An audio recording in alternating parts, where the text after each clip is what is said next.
Okay, we are all set to start the meeting. Okay. Well, let me bring this meeting to order for Thursday, July 16th, 2020.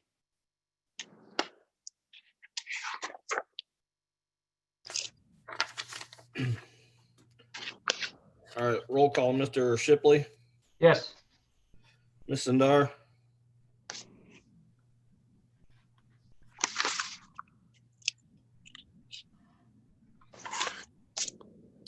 lost her for a second. She must be on her way to Rick's.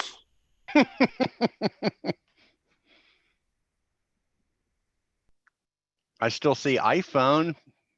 She was just out of the room. I just had to let her back in. Oh, okay. So I just kicked her off.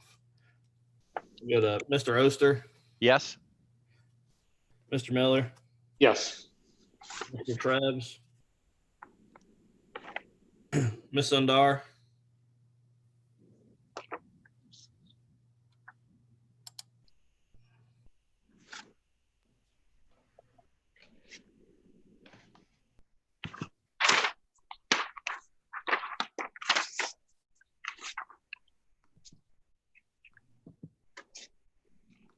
turn on her video and turn it off.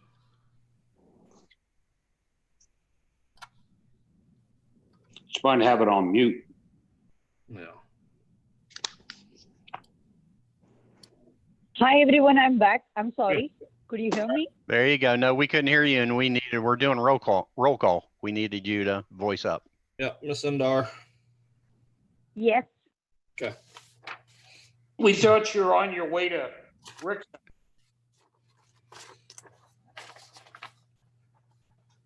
All right, we'll start with the first case. It'll be a variance case VA-20-010. Before that, if there's people that are here for this case, please send me comments in the chat room. So if they have any questions or concerns while we discuss this, that they can bring that up. So back to the staff report. The applicant owner is Mike Giski. The site is 3139 Evelyn Way, parcel ID 318-120-18-002-000. That's zone single family plan residential district. They're requesting an area variance from the currently effective development plan approved under application 16985 of Evelyn to construct a basketball court that will fail to meet the minimum side yard and rear yard setback requirement in an area zone single family plan residential district. The applicant is requesting an area variance from the currently effective plan. Will fail to meet the side yard and rear yard setbacks in the single family plan district. It's located on the north side of Evelyn Way. The applicant is seeking a 2 feet variance from the side yard setback and a 2 67/10 feet variance from the rear yard setback. To the north is Farm Residential District. It's a single family home. The rest, south, east, and west, are all single family plan districts with single family homes. The zoomed out aerial of the site. And then you also have a zoomed in aerial. For the staff review, the area variance is from rezoning case 16985 Avonlea development text, development standards, side yard setbacks. No building or structure shall be located closer than 12.5 feet to any side lot line, and the total side yard shall be 25 feet or more. The applicant has requested it to allow for the construction of a basketball court that will encroach in the side yard setback 2 feet. A variance of 2 feet for the side yard setback is requested. For the rear yard requirement, no principal dwelling shall be located closer than 35 feet to the rear line of any lot, and no accessory building or structure shall be located closer than 5 feet to said rear lot line. Basketball court will encroach in the rear yard setback at a distance of 2 67/10 feet. A variance of 2 67/10 feet from the rear setback is requested. Exhibit 1's a site plan.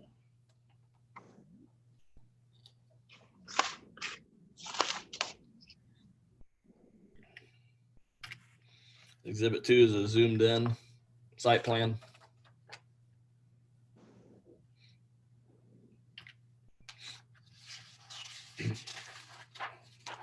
We have some site photos from the applicant.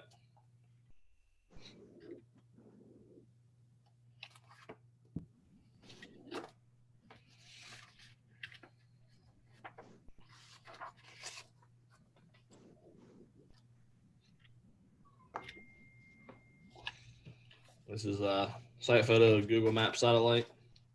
Shows the property from above. Mr. Beard, by chance, would you have an enlarged or an outward view of that to show a higher level so we can see both your side neighbors? We can show you one. Here is a site plan that our GIS staff member had put together. The red lines show the property setbacks as they were approved in development text,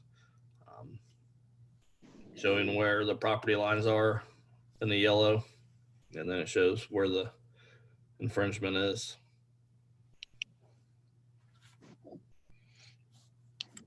Now, on that particular plot plan, the shadow to the left is a shadow of the house, correct? Sure looks like it. Okay, I just want to confirm. Yeah. Sure looks like it.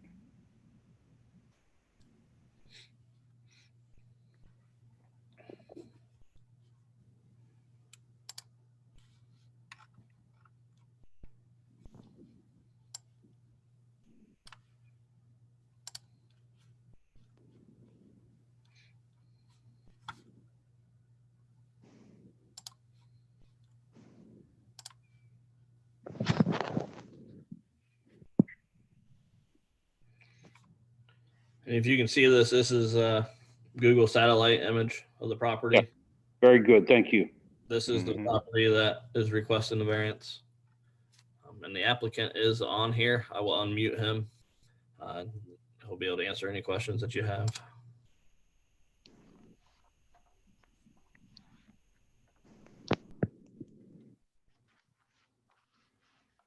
Mike, can you hear us? Yep, I'm here. All right.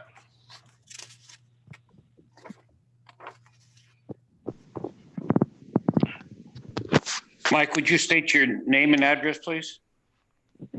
It's Michael Griskevich, and I'm at 3139 Avon Leah Way, Lewis Center. Thank you.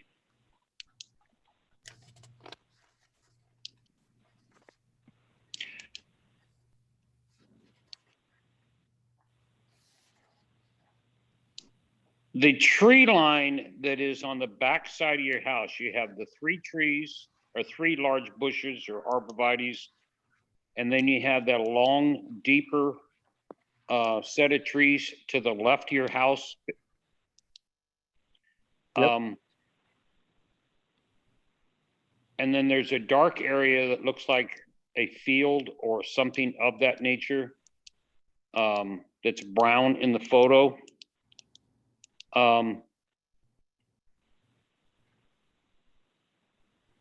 My question is, from the house on the left, it shows the depth of the lot, their lot, substantially deeper. And in comparison to the large tree lines on both the left and right, how does yours proportion to that? Yeah, so if you see the 3 trees that are in kind of a triangular shape, 3 Yes. pine trees, Directly behind you. those trees are actually owned by the neighbor behind me. So there's a house that comes off of Old State Road. Yep. Kind of to the top right of the picture. Mhm. His backyard extends past my backyard and then all the way to that longer row of trees on the left. Okay, thank you. My backyard's about half the neighbors. Okay. Yeah. And that's what I was assuming also. And that is a very weird rear lot line. Yes. Agreed. Mr. Griskevich, this is Mr. Shipley. Just out of curiosity, I look at you're looking for, 2 foot on the side and 2.5 foot, roughly 2.6 in the rear. Where did you come up with the 28 by 35 for the basketball court? It's just to have like depth to the 3-point line, and then the way I had planned to put the hoop. So the hoop would be kind of on the east side of the court. So the 28 feet is enough room for the hoop to overhang the court. So there's kind of an area behind the basket that you can, kind of land safely. And then the opposite end of it would be, 3-point depth. Okay, I only asked, if you're familiar with high school and college basketball court size, and I thought, well, maybe that's half court or something along those lines. But as Mr. Oster pointed out, it's a weird shaped lot there. Yes. Okay, yeah, that's what I was wondering. Thank you. Yeah, and I'm not sure, if is that considered a half court? Is it going to have one basket or one at each end? No, just one basket. And Just one. It's actually not the full width of a half court either. The 30 feet isn't a standard half court width. Yeah. High school will be 42 by 25 for half court. But regardless, the other question I do have that kind of grabbed my attention in your application, you mentioned that the HOA had already approved, or they had no, they were not in opposition to this, but I didn't see anything to that in effect in the package. Did I miss it, or? I had not sent it in. It wasn't requested. I can certainly send it to you guys. I have it. It would have been approved last summer, I believe. Okay, but the HOA has no issue with this. That's correct. Have you considered rotating 8-10 degrees the positioning of the basketball court so you could be in compliance? So I haven't measured that out to see if that would actually fit, but my thought was that if I were to put the hoop at the east side, like the east line of my property, it's kind of tucked away in the tree line and not kind of in plain sight for any of my neighbors. Whereas if I were to put it straight off my back porch, I'm looking into the hoop, they're looking into the hoop, so it's kind of more intrusive, I guess. Right. Well, it's good to be respectful of neighbors. What are your neighbors? You said that there's an HOA blessing for it. I didn't see anything either pro or against from your neighbors that would be viewing it. So I sent Jeffrey some signed letters from my neighbors. So the neighbor directly behind me, kind of to the north, that's cutting off my lot, I sent to Jeffrey a signed notice from him that he's fine with me putting a cord, and I put on the notice that I would be beneath the minimum setbacks. And then the property directly to the east of mine that's also on Old State, they signed a letter as well, which I sent to Jeffrey. And then 2 of my neighbors that are actually across Avon Leah on the opposite side from me, I sent letters from them as well. And then there's 1 neighbor opposite me and the neighbor directly to my west. They weren't home when I had the drawing made, so I don't have letters from them, but I'm sure I could get them. There is one letter in opposition, right, Jeff? There is one And that was sent to email. Yeah, that was sent to the that was board here. in a separate email from Jeff. And which neighbor is that? That is neighbor to the west. So that's the one by the road, closest to South Old State? No. No. Oh, okay. That's The other way. opposite. Okay.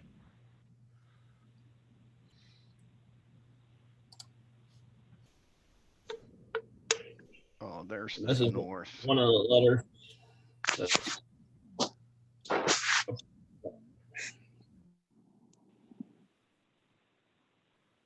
And then another one. So my question is if you move that over, what would that be? 2 foot. So it was within the side setback. then this corner would be pretty much touching the line. Right. Well, if you move it over to bring it in the side setback, that pushes that corner further into the line. That corner's Well, already that's- outside the setback. Well, I know, but I mean, would it still be within his property line? I guess is what I want Oh, to I see what say. you're saying, right. I see what Yeah, you're I mean, so instead of, 2 foot all the way down the side on this one, it would be 0 on the rear line.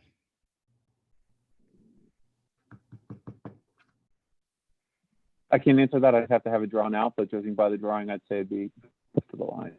Yeah, it would, which I don't have a problem with, quite honestly. I mean, it's just, are you going to have any kind of footer on this court? Or is it going to be It's- strictly a concrete pad? Concrete pad. Is there going to be rebar in the concrete? I haven't specified that, spec that out with anybody, but I guess I don't know why I would need rebar. Just concrete will crack and move. Yeah. And that's where a footer will help you also to Mhm. kind of keep it contained, even if it does crack. But, that's one thing that is almost guaranteed with concrete. It will crack, and the more water starts going down the cracks, it will start moving. Mm-hmm. So I just wondered if you were going to do a footer. Mm-hmm. And the rebar would also be helpful in reducing the possibility of cracking. That's true. Yeah. And movement, because it tries to tie everything together. When you have this done, in your plans to have this done, you're going to have a gravel base below the concrete. I mean, you're going to have this done by a concrete company. I'm gonna have it done by a professional company. I can't say whether or not they would put gravel under it or not. They Don't- usually start with gravel. I mean, to kind of form it out and then put up their forms for the rectangle. The issue you're going to run into, and I'm going to use a hypothetical number, so please just take it that way. If you spend $10,000 to have this basketball court put in without rebar and without any type of footers, 2, 3, 4 years from now, you're going to start getting cracks that will do nothing but get worse and worse and worse. And movement. Yeah. Years, you may end up having to have it completely replaced. So it could be more, it may cost you $1,000 more to have it done up front, but you'll save $5,000 or $10,000 5 or 10 years from now. Easily. Yeah. Okay, understood. Yeah. It's just kind of a heads up. I mean, that's concrete. I appreciate that. Traction with freezing. Yeah, that's the whole thing, is the cracks, and then the water gets down in it, and and then it starts to wash away some of the dirt base. It freezes, it expands and contracts, and Then you're going to get seeds in between them that's going to split and force the cracks bigger. yeah. So you might question a footer and all of that when you go to do this, because this is going to be some money, because concrete gets more expensive every year. All right. Mr. Beard, quick question. You're saying that in looking at this overhead, the neighbor that was opposed to it was to the left. Is that correct? Yes. So further away from the proposed basketball court. Yeah. Right. Correct. Okay, got you. He's got it tucked in over there on the other tree line. Yeah, and that neighbor, you have a letter from that says that neighbor is not in opposition, right? Right. Yeah, so it's the north and the east. Closer to Old State, got you. And those that were the approval letters, they were in the application and also on the digital copy of the application that was sent. Okay, all right. All right, I'm good. All right, well, I'm gonna make Motion? a motion to approve this predicated on the unusual lot line configuration, and with you having the approval from the neighbors to the right or the south, I take it, and the behind you, and with it being tucked back in behind there, I'll make a motion to approve VA 20-10. I'll second that. All right, we have a motion made by Mr. Miller to approve variance case VA-20-10, seconded by Mr. Oster. Those voting, Mr. Oster, Yes. Mr. Miller, Yes. Mr. Shipley, Yes. Ms. Sandar. Yes. Motion carries. Mike, I will be emailing you the next few days with the response letter, and then I'll be working on getting the residential permit review Perfect. approved for you. Thank you, guys. Thank you. Okay. You're welcome. And Rick, Mr. Trevs is in the waiting room. Tell him it's too late. That's up to you. That just gives you 5 for the next couple hearings. I'm okay if he joins. I'm okay if you guys say no. So, I don't know. What do you think we ought to do on, I mean, since somebody has already missed one whole meeting? well, he's just missed one case. Each case is separate. Well, that's what I mean. Well, Yeah. one whole case, Yeah. one whole meeting of Yeah. one whole case. One hearing. Yeah, one hearing. It, he pay for the next round. I say we take his money and split it up between us since we're doing his job. Well, I leave that up to you, Mr. Beard. If you want to do that, that's fine, but this is the second time that we've run into that, and okay, yep. Unless he's got a very good reason for being late. Right, and I'll admit them, and We'll pick on him. so, I do have one more person that I think is going to try to join, a resident that wants to listen to this case. We'll see if Kelvin gets his audio going here.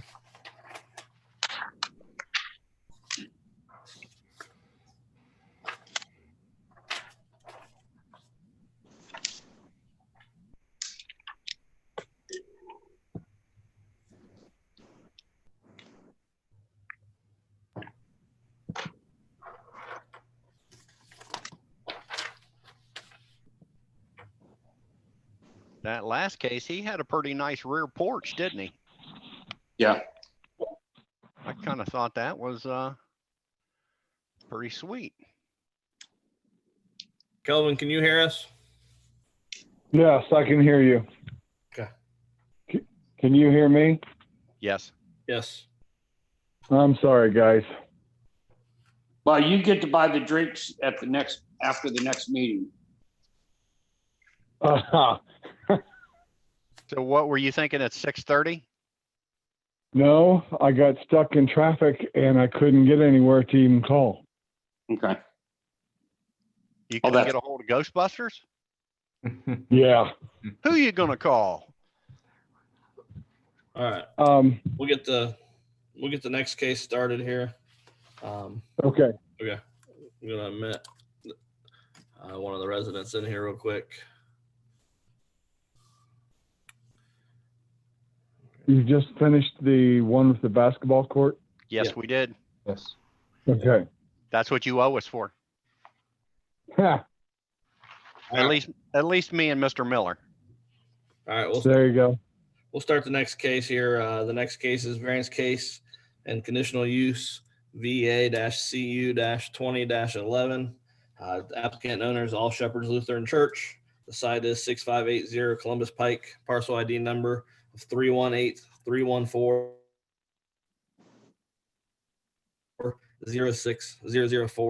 318-314-06004-005. It's zoned farm residential district. They're seeking an area variance from variance case 15030 of All Shepherds Lutheran Church to allow for the increase of sign display area that will fail to be the standard approved in variance case 15030, and a conditional use from the Orange Township zoning resolution Article 22 to allow for the construction of a monument sign in an area zoned farm residential district. The subject property is located on the west side of Columbus Pike, north of Home Road. The sign will be located west of Columbus Pike. The site is currently owned by All Shepherds Church. The state before, they're seeking an area variance for variance case 15030 and a conditional use from the township zoning resolution to allow the construction of a monument sign. The surrounding areas to the north is planned commercial and office district, vacant lot and that McDonald's owned. South is farm residential district and planned commercial and office district. Wooded lot and vacant lot. To the east is planned commercial and office district is Nova Lands. To the west is farm residential district, single family home.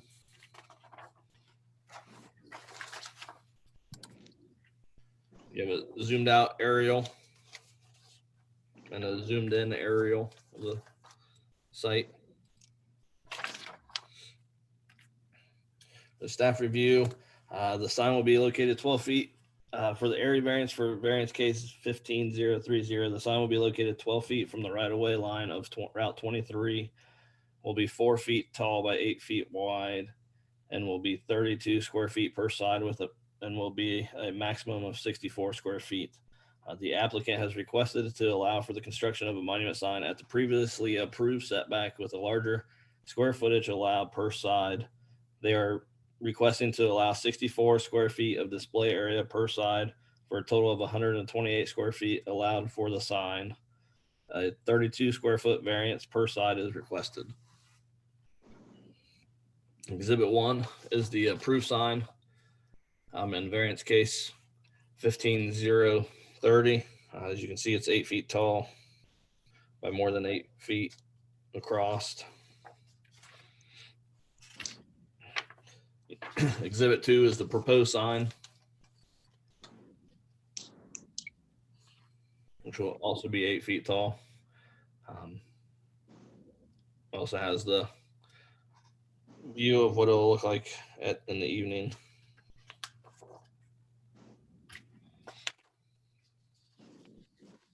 We'll just talk about the variance first. Could you back up, please, just for a second, Jeff? Yep. To what? That right there. Okay. I still have more things to show you. I just don't want to go over the condition section yet. You one more time.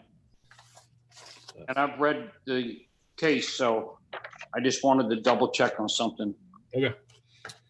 This exhibit 4 is the site plan that shows where the right of way is, where the current sign is located. That was approved by the BZA. Also shows the new sign, new location. The site photo the applicant submitted of what it will possibly look like at that location. A couple photos that the applicant provided showing the current sign and the state of what it looks like. You also have a photo from Google Maps satellite.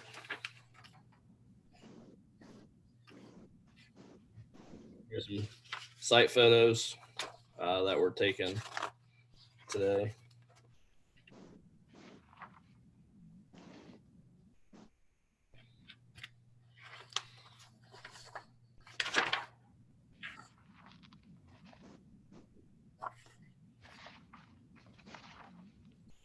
That is all I have for staff review, staff report. The applicant agent is Carrie Biermann. He is on here, and then the sign contractor, he is also on here. So I'll unmute them so you can ask them questions. Thank you.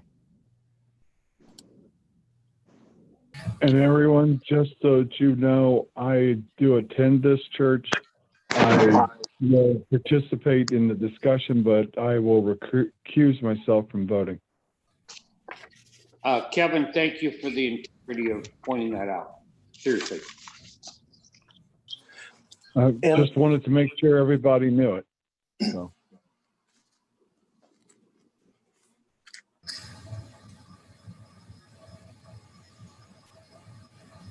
Carrie, do you want to state your name and address and you want to? I'd be happy. Thank you. It's Carrie Biermann. My address is 5757 Olentangy Boulevard, Worthington, Ohio. I am a member of the church, and I've kind of led this sign committee for a couple of years now. And I appreciate the opportunity to come before you again. I wonder if I could provide just a little framing information on our behalf before you begin to ask questions, or I'll be happy to stay silent, but I do have some words that I thought might help to present our case. Go ahead.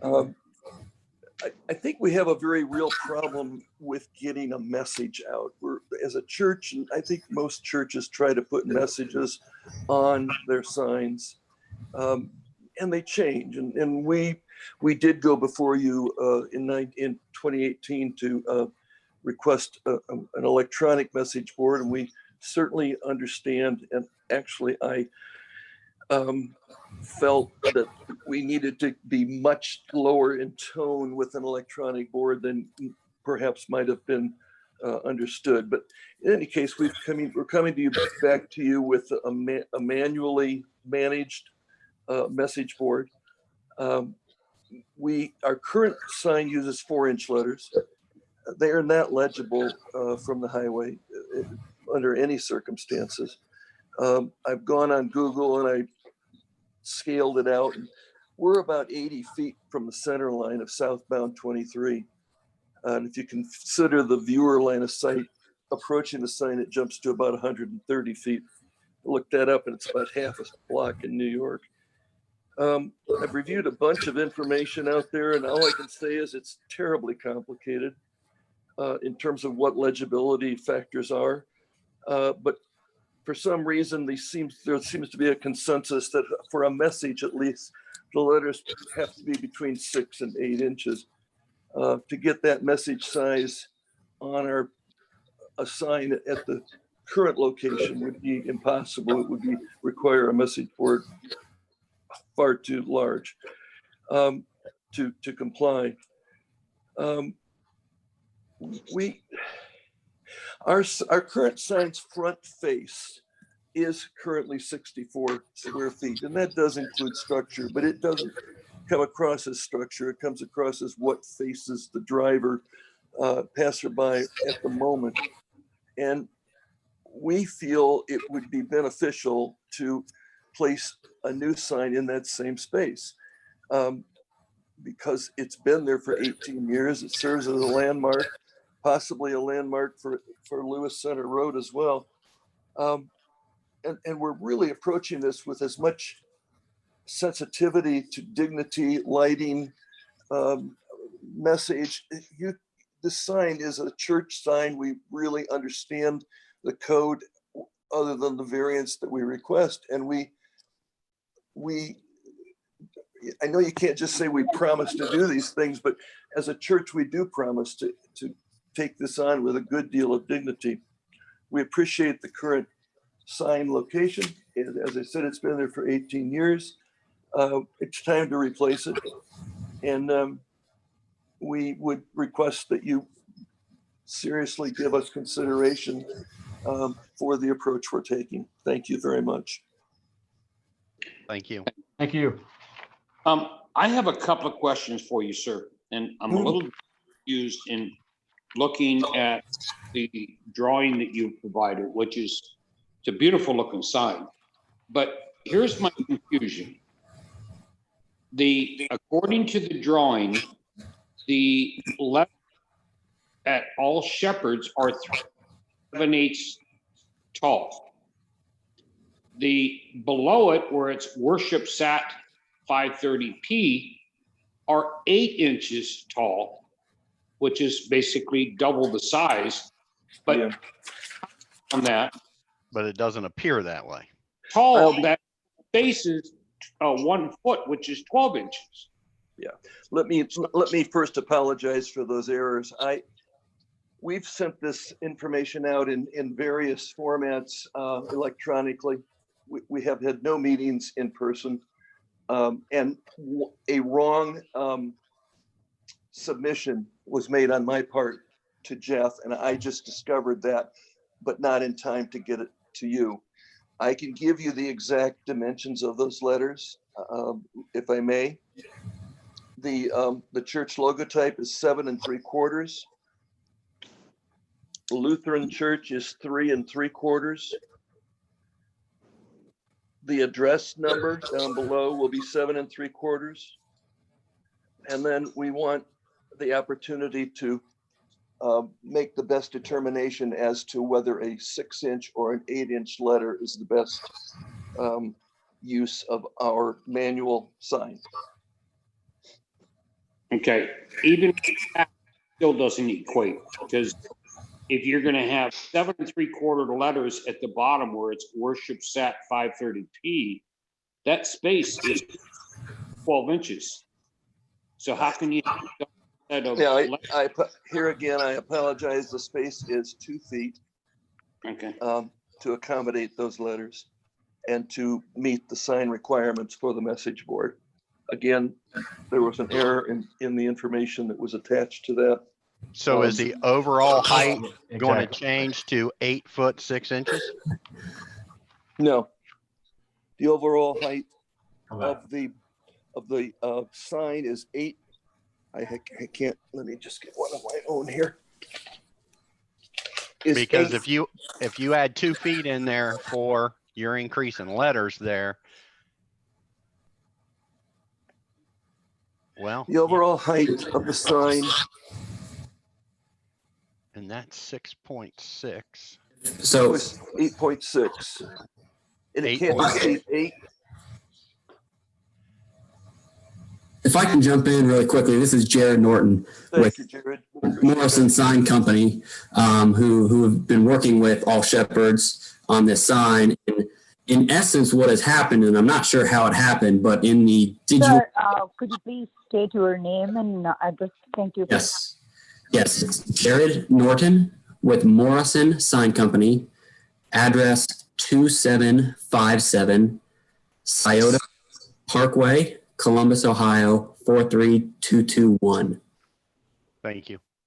So in essence, what happened here is the overall measurements on the sign, the 8 foot high, the 9 foot, 10 inch wide, those measurements are correct. Somehow in translation, the guts is what I'll call it. The guts of the sign were basically scaled at half scale.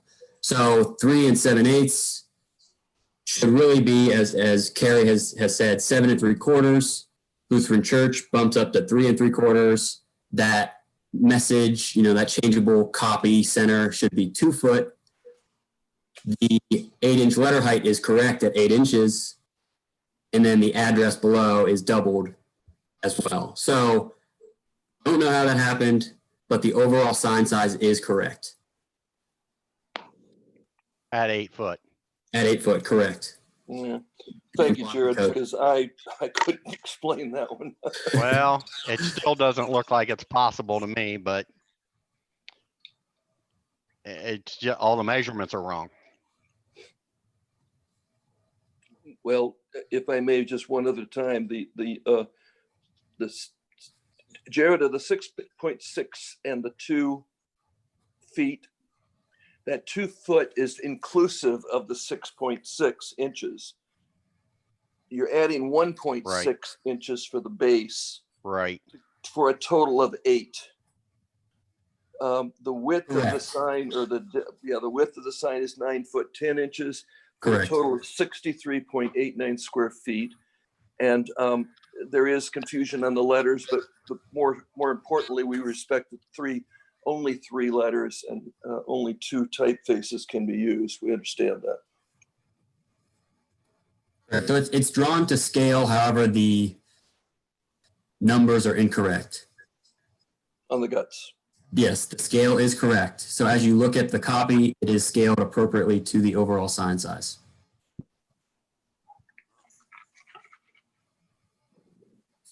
That's still double the size of the sign that was approved. That is correct. Of the original. That is correct.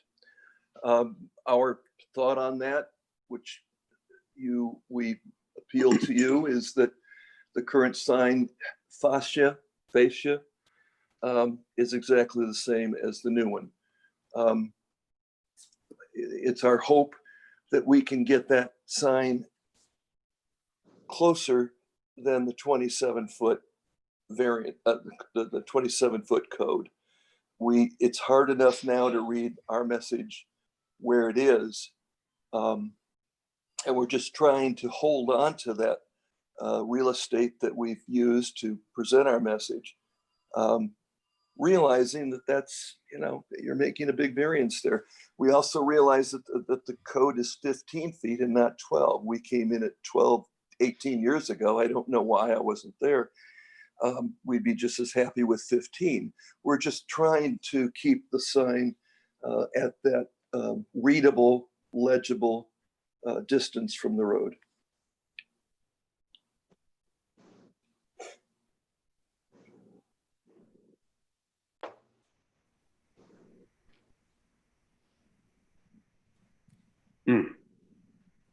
I mean, Okay. doubling the size of the sign, which is basically double the size of the sign would completely take you out of because sheer limitations of our zoning.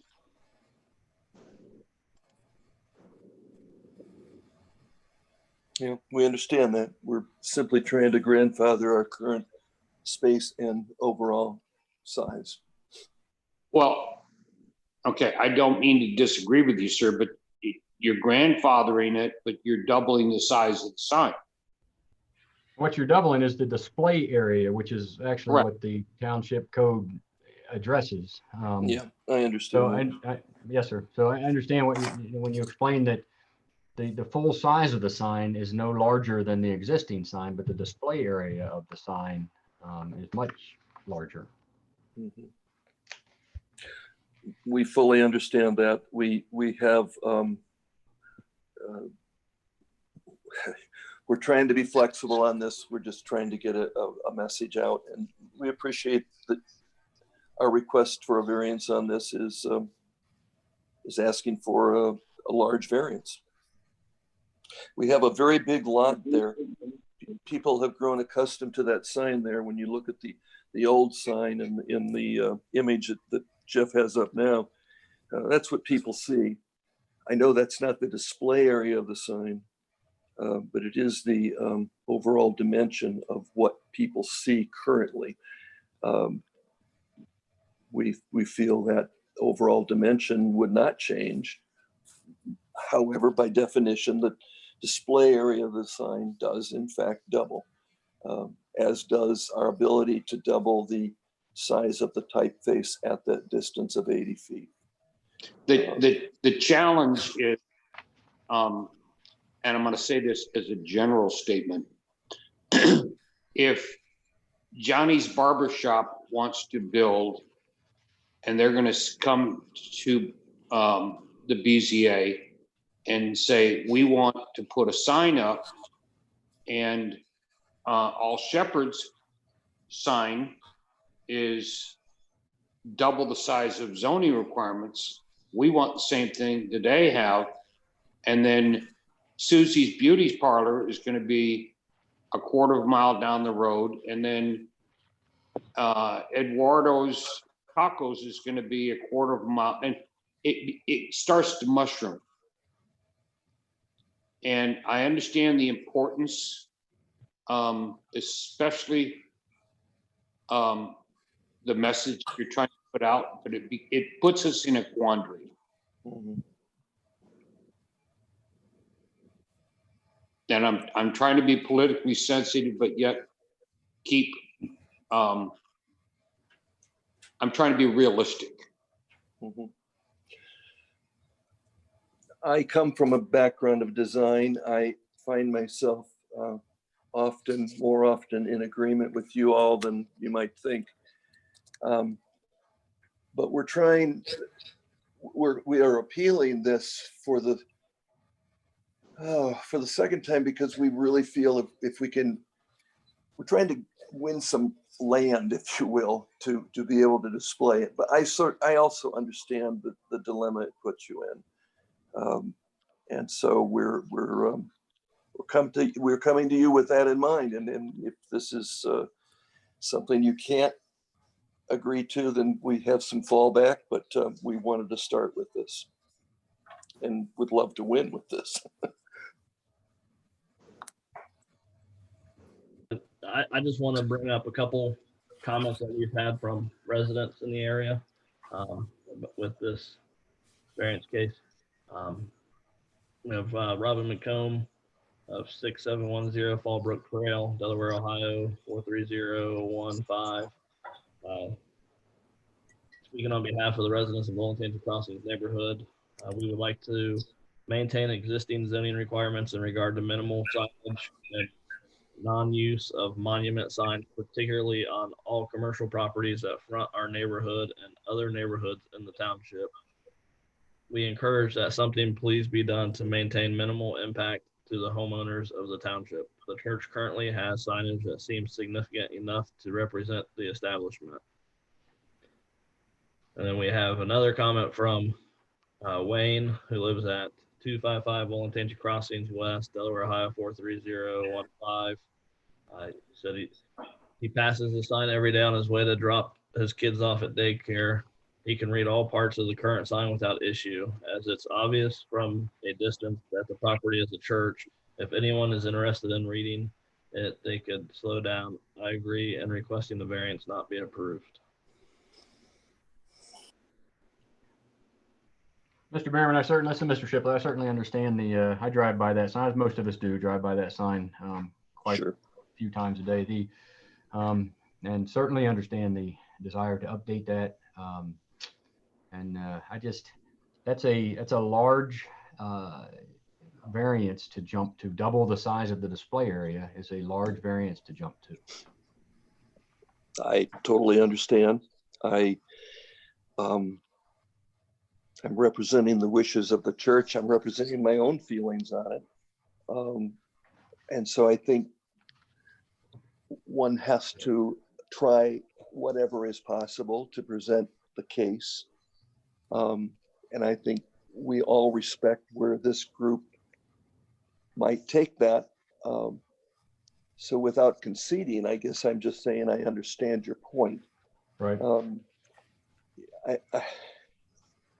I am concerned that there is a desire not to have monument signs, as at least that was my understanding from the one letter.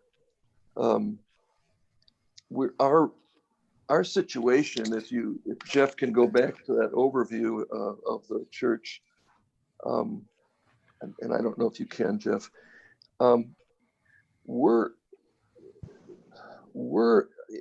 Yeah, there you go. Well, the one that the aerial view, please. Yeah. We have a lot of land around us. The folks in the residential area cannot possibly see our sign from where they live. And our sign just can't possibly compete with the brightness or the messages of the gas station. If and when McDonald's moves in, our sign can't possibly compete with that. We're trying to place ourselves in a competitive environment, not because the church wants to compete, but attention is a valuable commodity, and we would like to grab that attention. You're probably going to face the same issue with Life Point. I don't know. But I understand also that you have a precedent that you have to consider. with anything you do with us and what you do with LifePoint.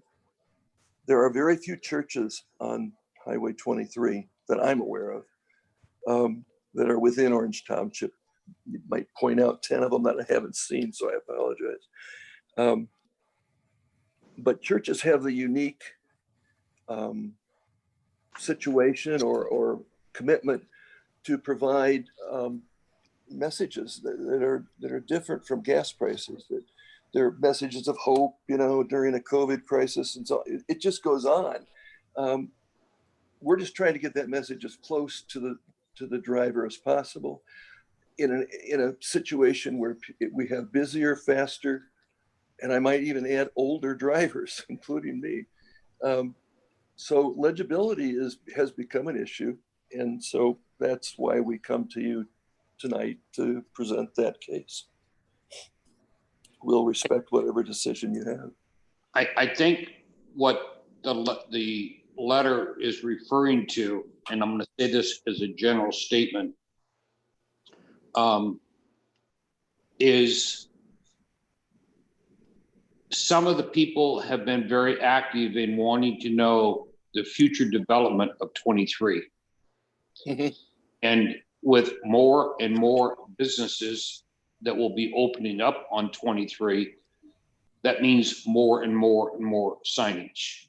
Correct. The blessing of that, though, is that, there'll be new lights that are going in. This is going to slow people down. So they'll be able to see the message that you're trying to present, for an example. So that is a blessing on your behalf in the future. Yeah, I agree.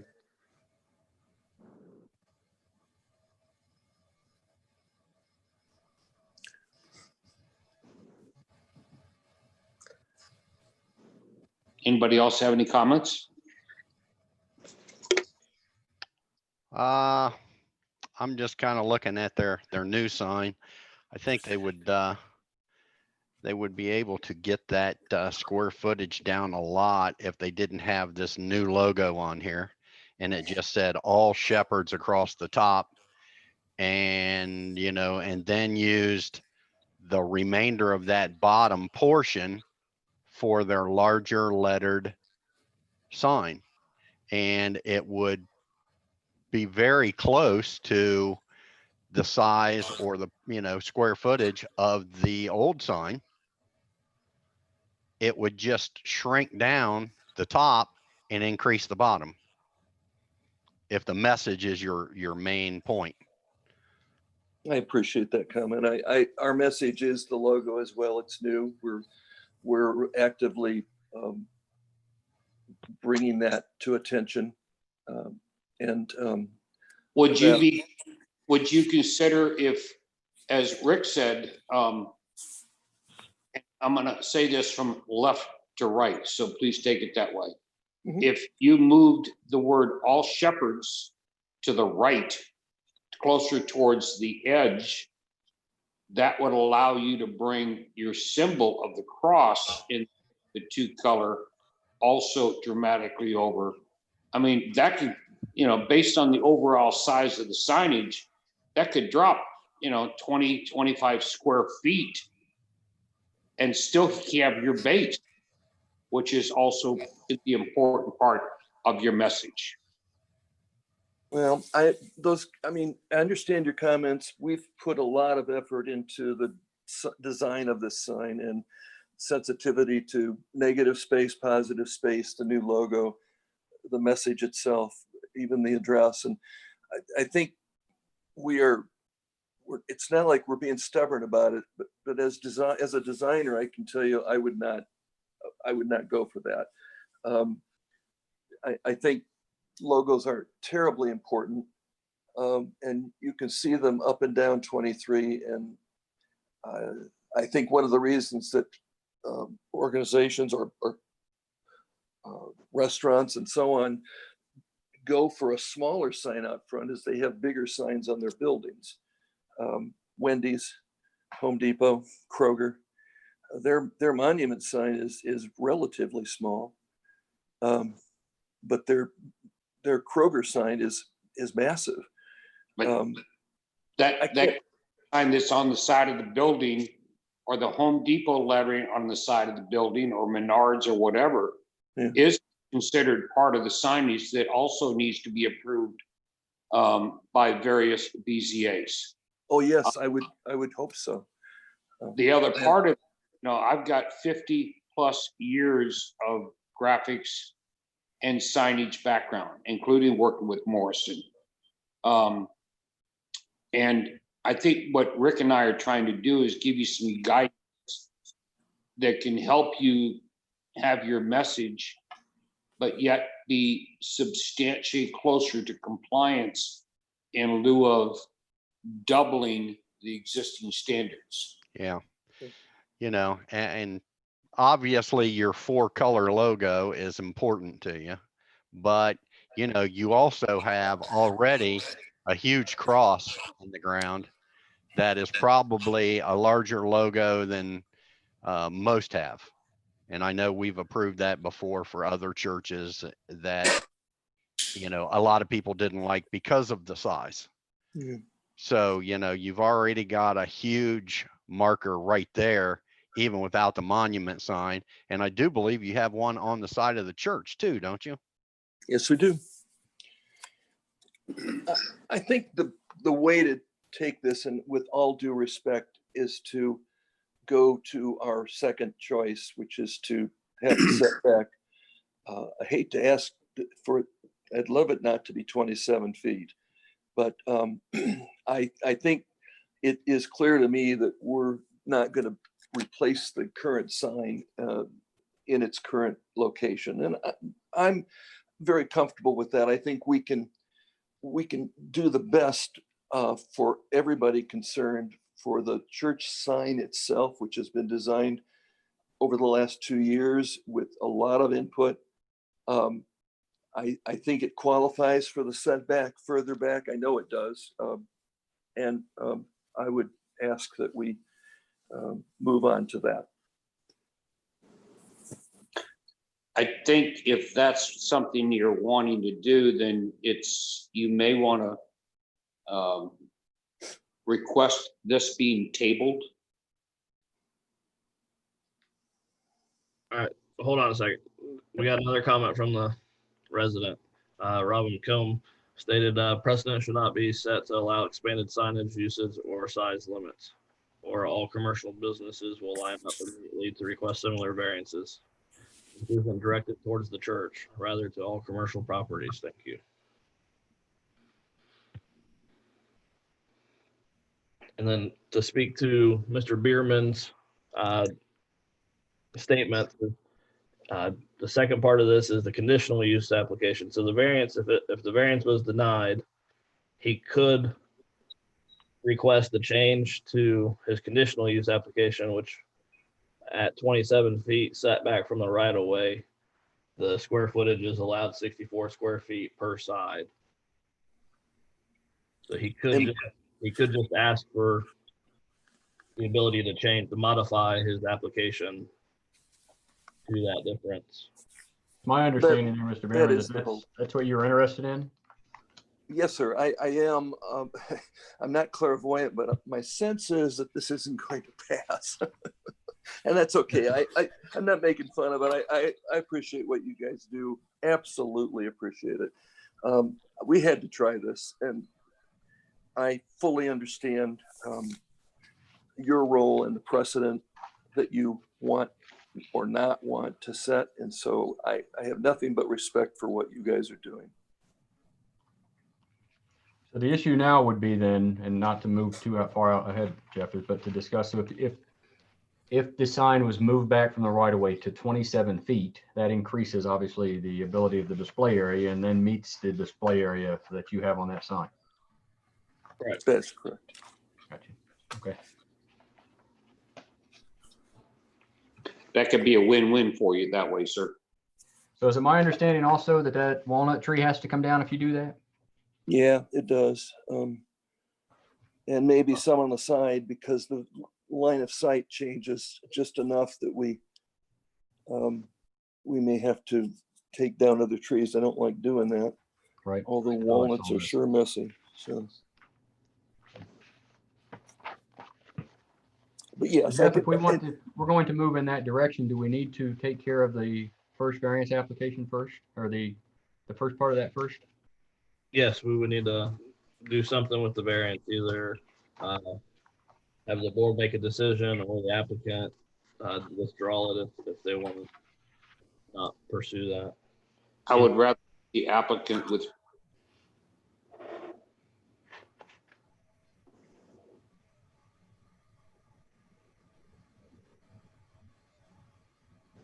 I'm not sure I heard, were you referring to the applicant just now? Yes, sir. Yeah, I'm happy to withdraw it. Well, unhappy to withdraw it, but but I would like to get this resolved tonight so we can move on. It's just been a long process, and most of it coming from us because we've kind of fought hard to see what we could get, and we understand that. But we'd love to move on and get the ability to put this sign in. So just to confirm, sir, that you are requesting to withdraw the original application of VA 2011? That's the variance? Yes, sir. Yes. Yes, and then there is a second part of this meeting which addresses the conditional use. Right. I'll make a motion to accept the applicant's withdrawal of the VA 2011 in regards to the overall size of the monument sign and allow him to move forward with the second part of it. I'll second that motion. Motion made by Mr. Miller to accept the withdrawal of variance case VA-20-11, seconded by Mr. Shipley. Those voting, Mr. Oster, Yes. Mr. Miller, Yes. Mr. Shipley, Yes. Mr. Krebs, Abstain. Ms. Sandar. Yes. Okay.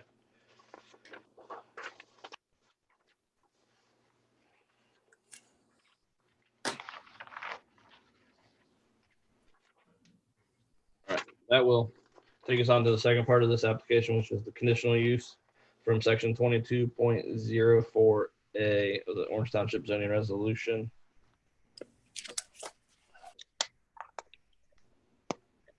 And just for the record, Mr. Biermann, you modify this application for the setback to go to 27 feet from the right of way, correct? Correct. For the staff review, the sign is a monument style freestanding sign. The applicant is proposing a monument style freestanding sign shown in exhibit 3 below. The maximum height of such sign does not exceed 8 feet above average grade of the site, and the sign is located at a distance from any street right-of-way line as required. The sign will be 8 feet above grade. The sign is proposed to be at 27 feet now from the street right-of-way, Columbus Pike, and according to the township resolution, a sign setback at 27 feet is allowed to have 64 square feet per side for a total of 128 square feet. Sign does not have more than 2 sides or surfaces. The sign is proposed to have 2 sides as shown. The display area on any one side of the surface does not exceed half of the total square footage. The sign totals roughly 128 square feet, 64 square feet per side. Roughly. Total display area does not exceed 32 square feet or a maximum of 16 square feet per side or surface when the sign is located at 15 feet. For each additional 1 foot setback from the street right away, an additional 8 square feet of the total display area, or maximum of 4 square feet per side or surface will be permitted, up to a maximum of 150 square feet of total display area, or a maximum of 64 square feet per side or surface as permitted. The proposed sign will total roughly 128 square feet and be set back 27 feet from the street right away of Columbus Pike. The sign setback of 27 feet is required under the zoning resolution. Is allowed to have a maximum of 128 square feet. Not more than 5 colors are used. The proposed sign will have 5 colors. It'll have 4 shades of green and gray. No part of the sign shall be closer to the street right away than 15 feet. The proposed sign will be set back at 27 feet from the street right away of Columbus Pike.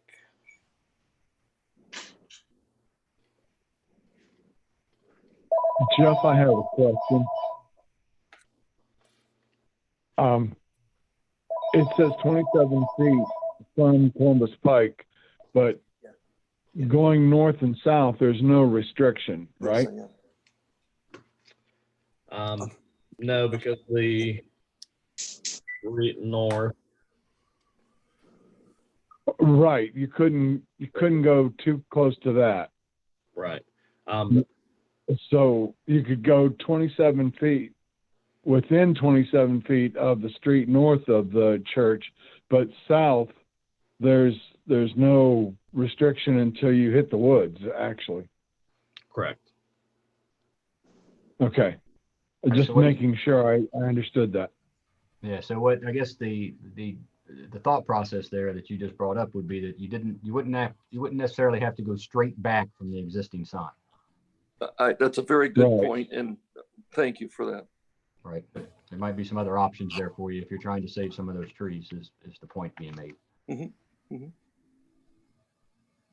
No, it's an excellent point, and I don't know, I've always just had the mindset we back it up, and I haven't really considered other options using the same 27-foot right-of-way factor. The only issue with it, Kelvin, is the zoning for farm residential district. No structure, no building or structure shall be located closer than 25 feet from any side lot line. So it'd have to be at least 25. Okay. It'd have to be at least 25 feet from the side Yeah. line. Got it. They have a very large lot there. Yes. Yeah. Yeah, and part of it's in woods, so I don't think Right. on the south side that's a problem. It's 25 feet or 27 feet from the road just north, and I can't see the road on my thing, but we all know which road I'm talking about, I think. Right. Mm-hmm. Yeah, that's a good point. So that's a good takeaway there, Mr. Biermann, is that there may be some other options there, still maintaining the 27 feet if that is approved, still maintaining the 27 feet, but there might be some other options on your property there. Absolutely, and the walnut tree will appreciate that.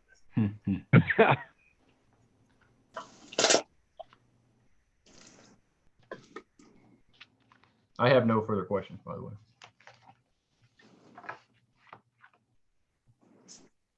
I have one question. If we change the location north and south, I'll call it, do we need to come back for any other approval? No, you'd be in compliance. As Okay, long as you're compliant. okay, thank you. Oh, there will be a tape measure. I guarantee you.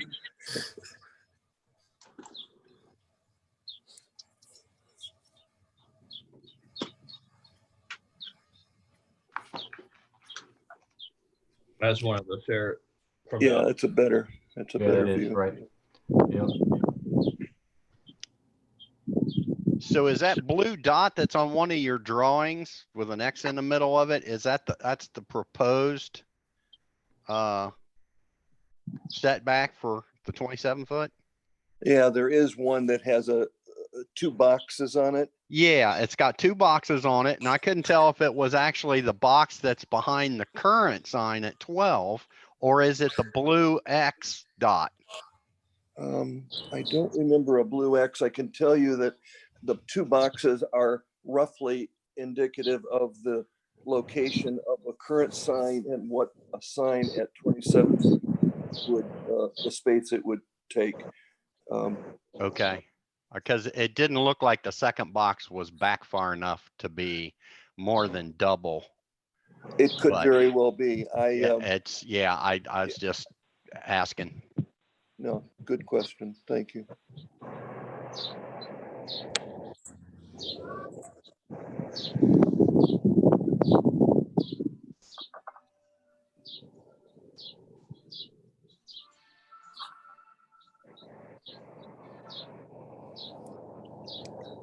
So does anybody have any other questions on this? I have no other questions, Mr. Oster. No, Yeah, No. I see some stakes beside the other one too. But it just, I don't know. It just looks like it's like in between the tree and the sign, and it's not adding, what would that be? 15 Yeah, foot. those stakes were there as a kind of a thought process, and Mhm. they aren't put there by a surveyor. So I would presume we'd want. There is a surveyor. There has been a surveyor out at this site for cable, water, gas. For some reason, just at that sign. I don't know if that's common when we put a request in, but for some reason they've done that there. Well, the end result is that if approved, it's the sign must meet the 27-foot setback from the right of way, not from Columbus Pike necessarily, but from the right of way. Oh, no, I understand Right. that. And the right of way has Yeah. been defined by the telephone pole line from what I can tell. Right, probably pretty close to that. Yeah. So, yeah, we fully understand and will comply with that. based on it, Mr. Chairman, I'll make a motion to approve VA 20-CU CU. or CU, Yeah, the continuing conditional use, right, 20-11. correct. I'll second that. All right. Do you want to put any conditions on it with that it must be 27 feet from the right of way and also 25 feet from the south property line and 27 feet from? It has to be within. Yes, within the code. Yeah, it I has to thought be. that was, yeah, I thought that was part of the deal, but yes, absolutely. Okay. As long as Yeah, it's with code compliance, I strongly support it. Yeah, so the answer to your question there, Jeff, is yes, absolutely. 27 feet from right of way, and meeting all other requirements. And 25 foot from the lot line. Right. Right. Fully understood. It's called dotting our I's and crossing our T's. That's right. Correct. I've done it. I've been there. I got it. I have not received any comments from residents about this. So, Well, it would be totally within code. right. Yes, it will be in. Right. So we have a motion made by Mr. Miller to approve conditional use CU-20-11 with the condition that the sign will meet the code requirements of 27 feet from the right of way and 25 feet from the side lot line. Seconded by Mr. Oster. Those voting, Mr. Oster, Yes. Mr. Miller, Yes. Mr. Shipley, Yes. Mr. Krebs, Abstain. Ms. Adar. Yes. Okay, motion carries. Carrie, I'll be in contact with you the next couple of days with response letters and what to do moving forward here. Thank you. And I apologize again for the confusion on the letter sizes. That was just an error of the compute. Well, any computer error, I have to take responsibility for it. I won't blame it on the computer. That's okay. That's not a problem. We just need to, be clear on how we're looking at it and Absolutely. adding everything up. It's not a problem at all. Thank you, gentlemen. I think you'll be very proud of the sign that we're about to put up. Good. And madam, I apologize. There's more. Thank you all. Thank you. Thank Thank you. May I sign off now, Jeff? Yes. Thanks. Thank you.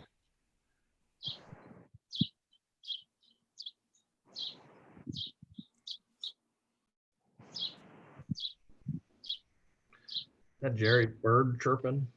Yep. I'm sitting on my pergola, the fan running, nice breeze. I'm just waiting for them refreshing beverages from Mr. Krebs.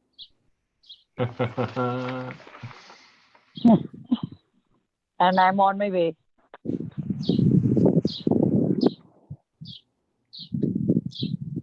We'll go to the next application. Variance case and conditional use VA-CU-20-12.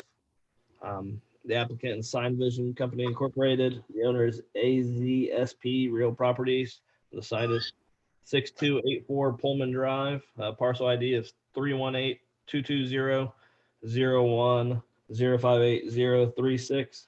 Zone Plan Commercial and Office District. They're seeking an area variance from rezoning case 15785 to Olentangy Crossings PC to allow for construction of a second monument sign and a conditional use from the Orange Township zoning resolution to allow for the construction of a monument sign in an area zone Plan Commercial Office District.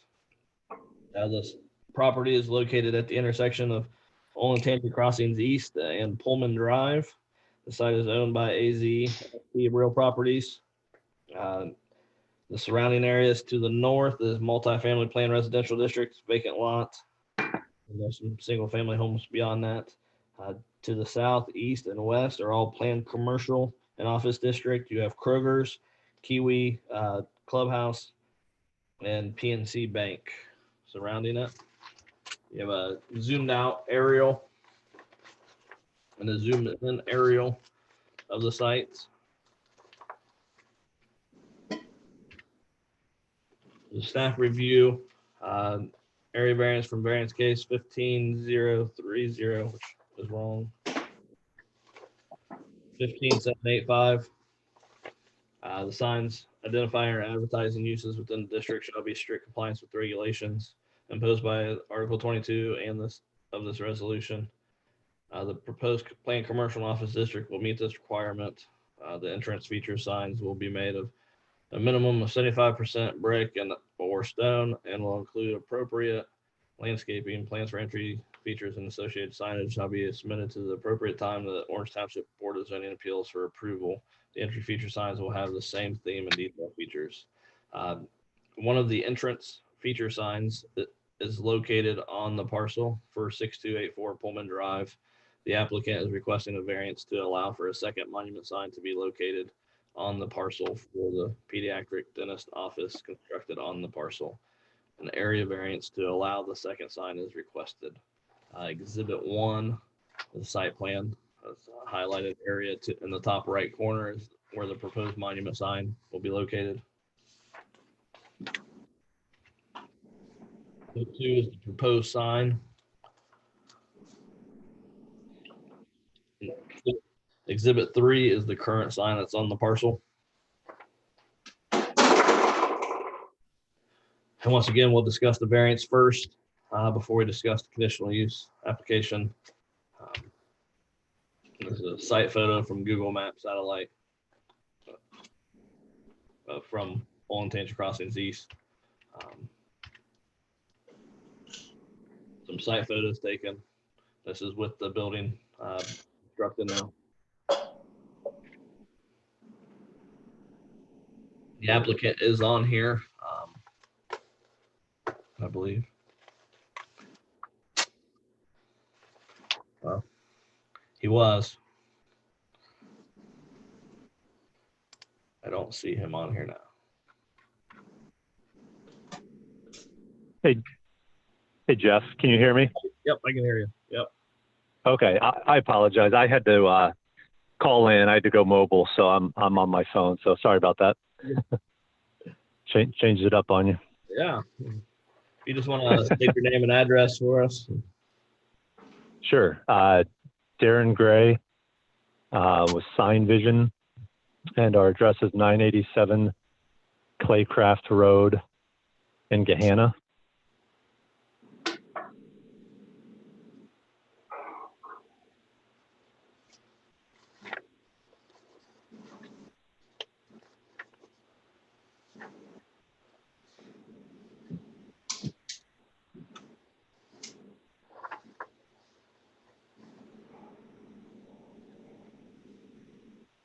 Does the board has any questions for him or?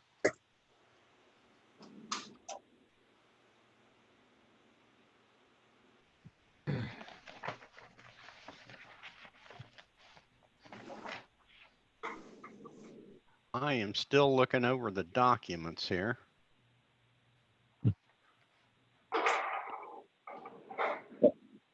I'll start off with the question. The image that we have right now, there's a stop sign and then Olentangy Commerce, Kroger Marketplace, and OSU something, urgent care, I guess. That's the Olentangy Crossing sign Right. that's been there. Okay, but is that considered the first monument sign? Yes. And if that's the first one, can this business be added to that sign, or is that something they're not requesting? This is the same entry sign that they have at the other locations with the same partners, so I'm not sure how they determine what businesses were on there. Okay. Yeah, because that sign had to change at some point because OSU came in later. Yep. And yeah, I don't remember that happening, but obviously it did at some point. Rick, if you said something I don't remember, I didn't hear it. I don't remember that happening. Oh, okay. Yeah, because OSU's on there and OSU came in a lot Much later. Yeah. Yeah. So, yeah, and I was trying to wrap my head around the location of their sign is going to be a lot further up. What is that, Pullman Drive there? That's It's going to be on Olentangy Crossings east, down towards these trees. You can see. yeah. Olentangy Crossing, is that what that is? Yeah, it's Olentangy Crossing that runs back and Goes all the way back to the high school. you're right, exactly. Yeah.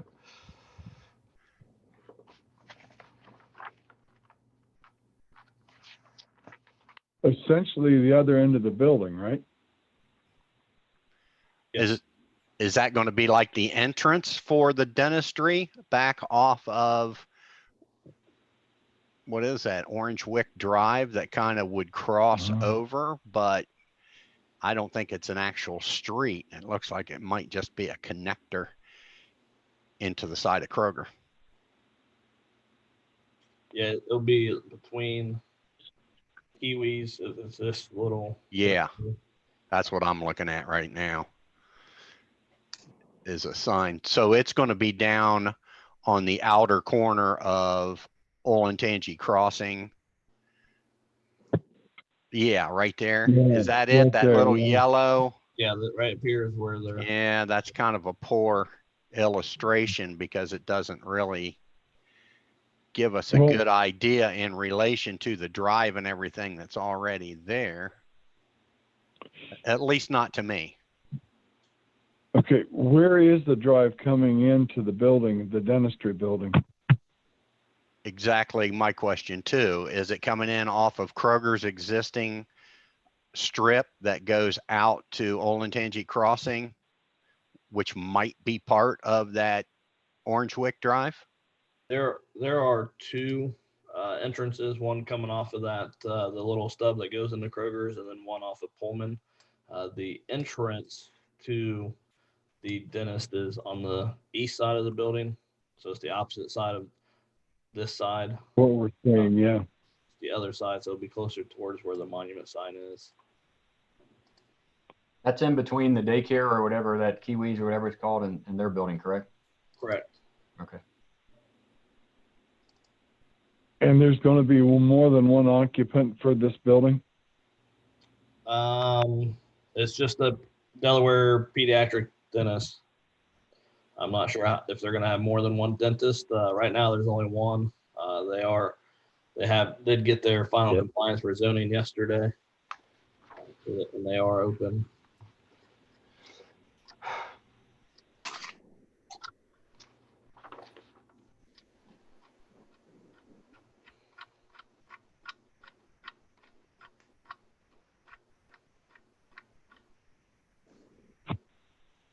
And the issue is because the monument for the entire thing is there on this same parcel of land where they want to put another monument sign, right?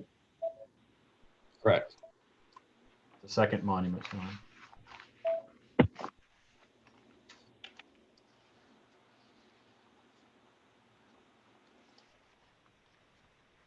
But yeah, the location on this sign seems like it's so far away from, you know, where you're going to enter their building at. Yep. It looks like it's going to be in front of the next business. Can you No, see? that's actually the parking lot. That's a parking lot, yeah. Oh, is that the parking lot That's right the there? parking lot, yeah. So it's really mid- that, almost mid-center.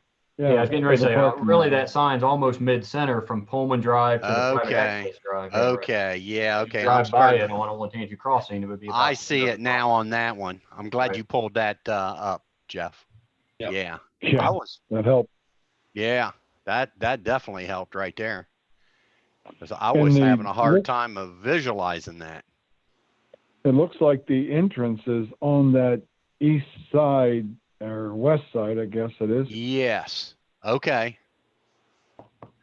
There's an entrance here that comes. That's yep. Yep. That's is a private access drive that goes towards Kroger's. There's an entrance here, and then there's an entrance on Pullman. Jeff, you're breaking up. Yep. There's two accesses. There's one from Pullman and then one from the private access drive. This other What? highlighted area is the main entrance for the dentist office for the patients. That's their front entrance. And then Jeff, just staff for will go on this side. clarity, what's that on the left-hand side of the picture? What's that highlighted? This was another wall sign. This was part of their sign package that they submitted for permits. Okay, They just- so there's a there's wall three- sign Three there. signs. Yep. And this sign And was approved. This one does not need a variance or anything. So this one was approved just the other day.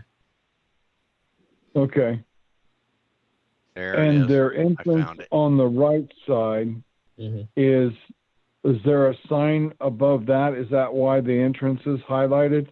Yes, that's what the other next variance case is about. Okay, and then, so the third sign for the dentist office is the one that we're currently talking about as the second monument sign on this parcel. Yes. So there's three signs that there'll be one on the west side of the building, one on the east side, and then they are requesting the monument sign along Old Tangy Crossing East. Only two of them Okay. will have as we know it anyway, only two of them will have dentist, be part of the dentist sign. The other one is an Old Tangy Crossing sign. Yeah. On the two monuments, yes, that Right. would be true, right? And then the walls. Right. But- The walls. We don't have to But worry you've about the got- Kroger monument. It's done. We don't have to worry about the sign that's on the building because that's done. Correct, Jeff? Thank you. The one on the west side of the building. Right. So all we have to do is the other monument sign that's like halfway into the width of their parking lot before you get to the private access drive on the other end. That's for this application. The next application will regard the sign here at the main entrance. Okay.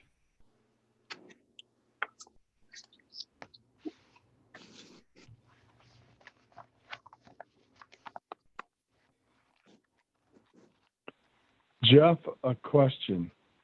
How many other businesses are in this Old Tangy Crossing area that aren't listed on any of the monument signs that currently exist?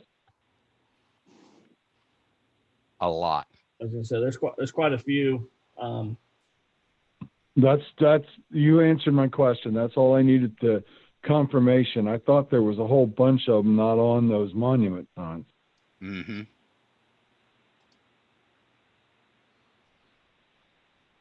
Yeah, there's almost everything that's in the strip along with Kroger.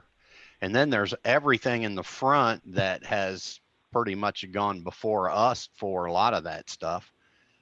That whole entire strip out in front of this one with the Starbucks and the Scrambler Marie's and all that stuff. Right. Yeah, all that stuff. And then, of course, at the other end was the Valvoline instant oil change, the car wash, all that stuff. The only two that got on Kroger's sign was Kroger and OSU. Yep. And it could be just because they're the major players in that strip. Yeah. I mean, it could be Lazarus and Sears at one point. Yeah. I mean, not here, but I mean, that's. Yeah. Okay. So it's a matter of, I guess, is another monument sign over here on this side appropriate, along with building signs? Well, just personally for me, if the building signs are there, I'm not sure how much additional benefit the second monument sign would be. And if we do a new monument sign for this parcel, and then the next parcel that has on the other end has the existing monument sign, would they then want a second monument sign for that? Mm-hmm. Precedence. Because as it stands now, we only allow one, correct? Yep. I'm sharing. You can see what I'm sharing right now. I do. Yep. I do. I do. And that's across the street from the Starbucks, correct? This is Starbucks right here. That's Starbucks. That's PNC. This is PNC Bank, Bank. yeah. So they have this monument here on their property. You were asking about properties along this area. They have all signage here. On the buildings. Yeah. Yeah. Which is understandable. First Commonwealth. I think it's First Commonwealth. So it messed me up here.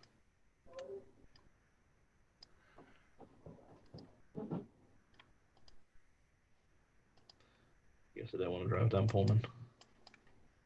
There's First Commonwealth has a sign at the corner. And they're a separate rezoning cases that specify their sign. That whole front section. Yeah, so Dairy Queen has it. Yeah. Trying to get down here to kind of the fenced type deal back up there.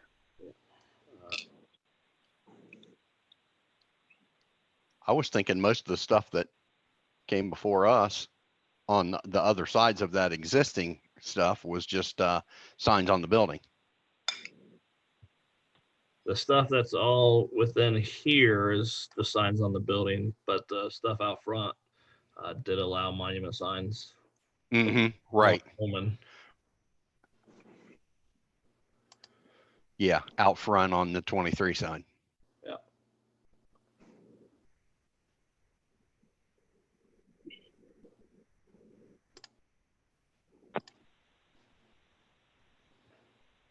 You navigate that well, Jeff. I always get all twisted around and out of alignment, and That happens your age. I know. I didn't want to admit it, but I am.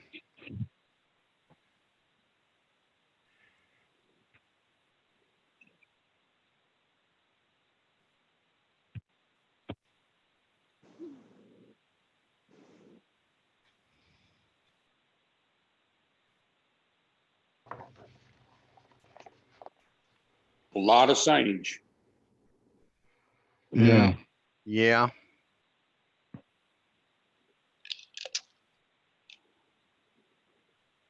Jeff, can you pull up the proposed second monument sign again?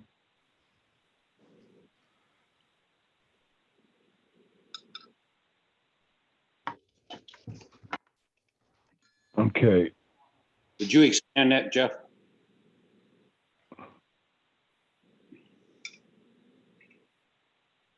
a second. Let me get the.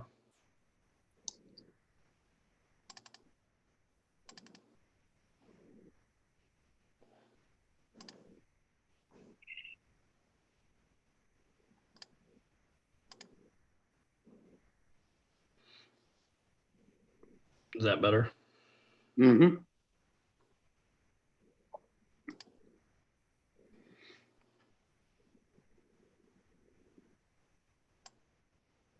If you didn't have any of the script below, you'd think that would be a billboard sign.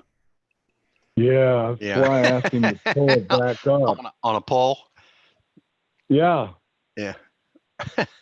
Yeah, I scrolled down because I got the doc open too. I scrolled on down to the next part of this, and it shows the signs on the buildings.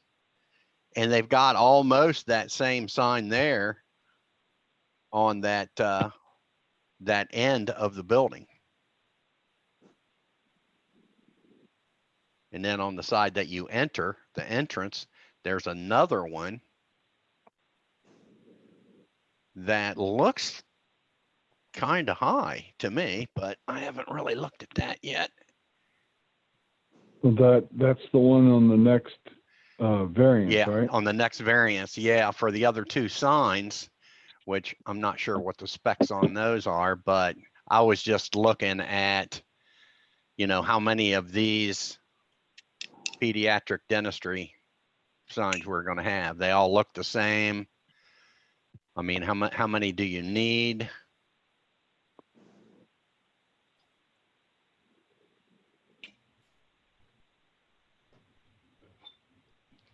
And what it's the setback is what, 15 feet?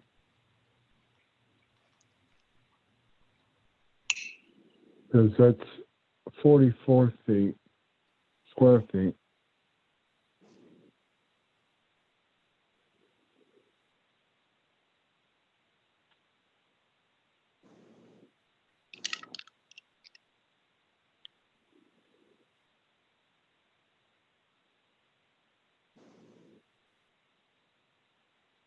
I guess I don't have any additional questions.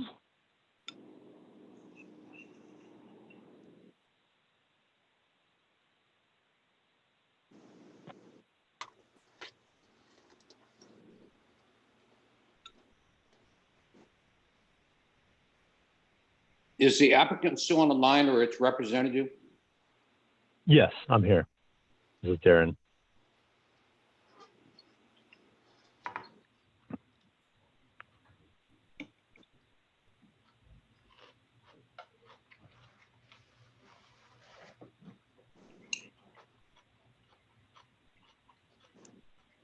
Jeff, there's a comment in the chat.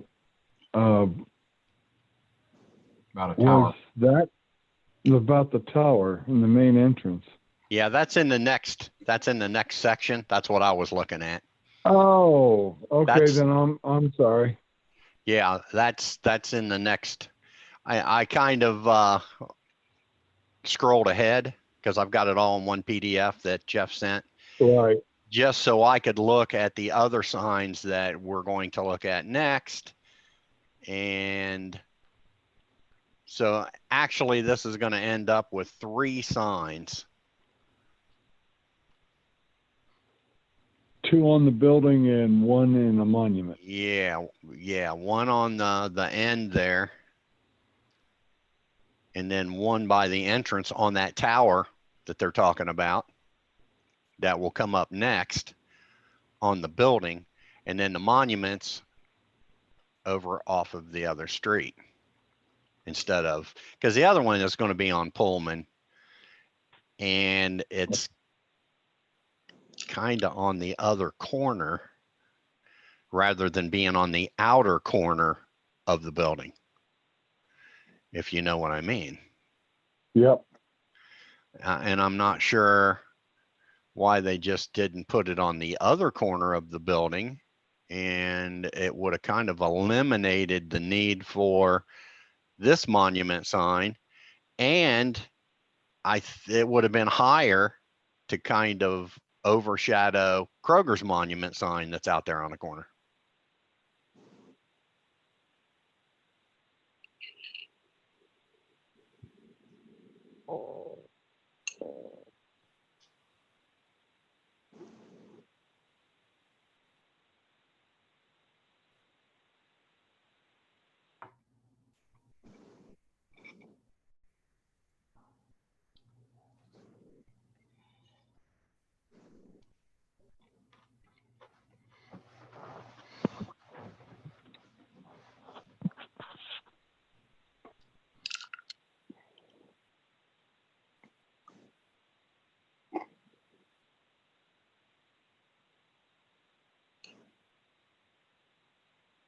Well, I have the concern that it's almost an overkill in signage.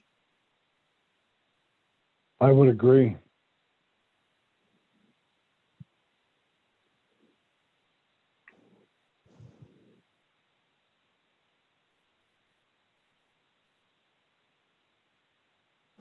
I don't disagree. I don't disagree, though. I think that's a pretty long stretch there on that side on Old Tangent Crossing Road. This is a non-lighted sign. Monument sign is a non-lighted, non-illuminated rather. That's a lot of signage.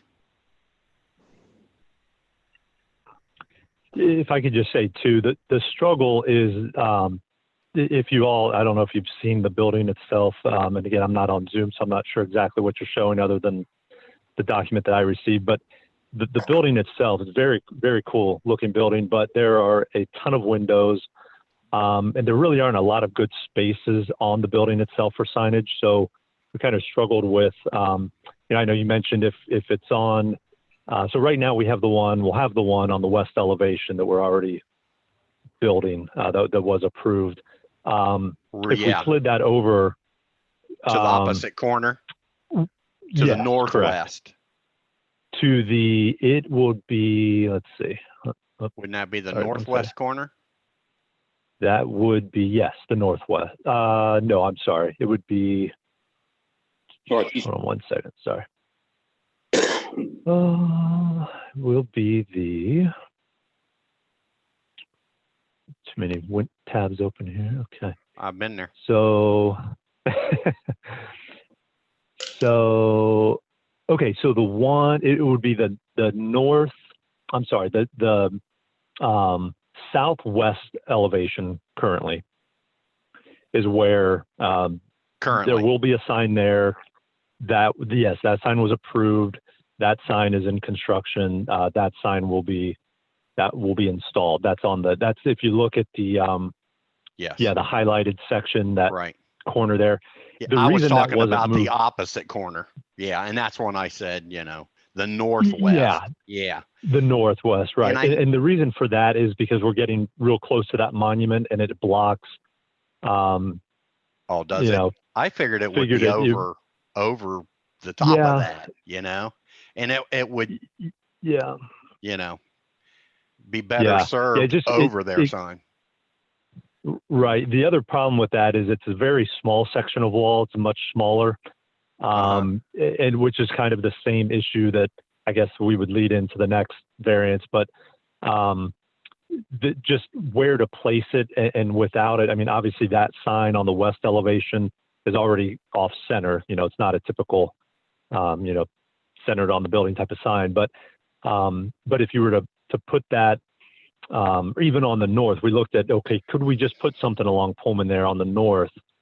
And there really isn't, I mean, we could squeeze something in, but aesthetically, I mean, I think we could get a sign approved there. Is that correct, Jeff? As long, I mean, it faces the road. I mean, we could put a wall sign there, but it would just be on the very end and it would look kind of crammed in. And so, we felt that a monument would be better for the traffic up and down Pullman there. And then, so that was kind of the reason for that. But I do understand having the two monuments. We were involved actually, with Kroger and forget who it was at the time who owned it, but we were involved in getting those signs approved and installed. And so I know, but again, this monument would be, there's a pretty good distance there. I don't have that measurement in front of me, but that would be, it's not going to be right on its heels.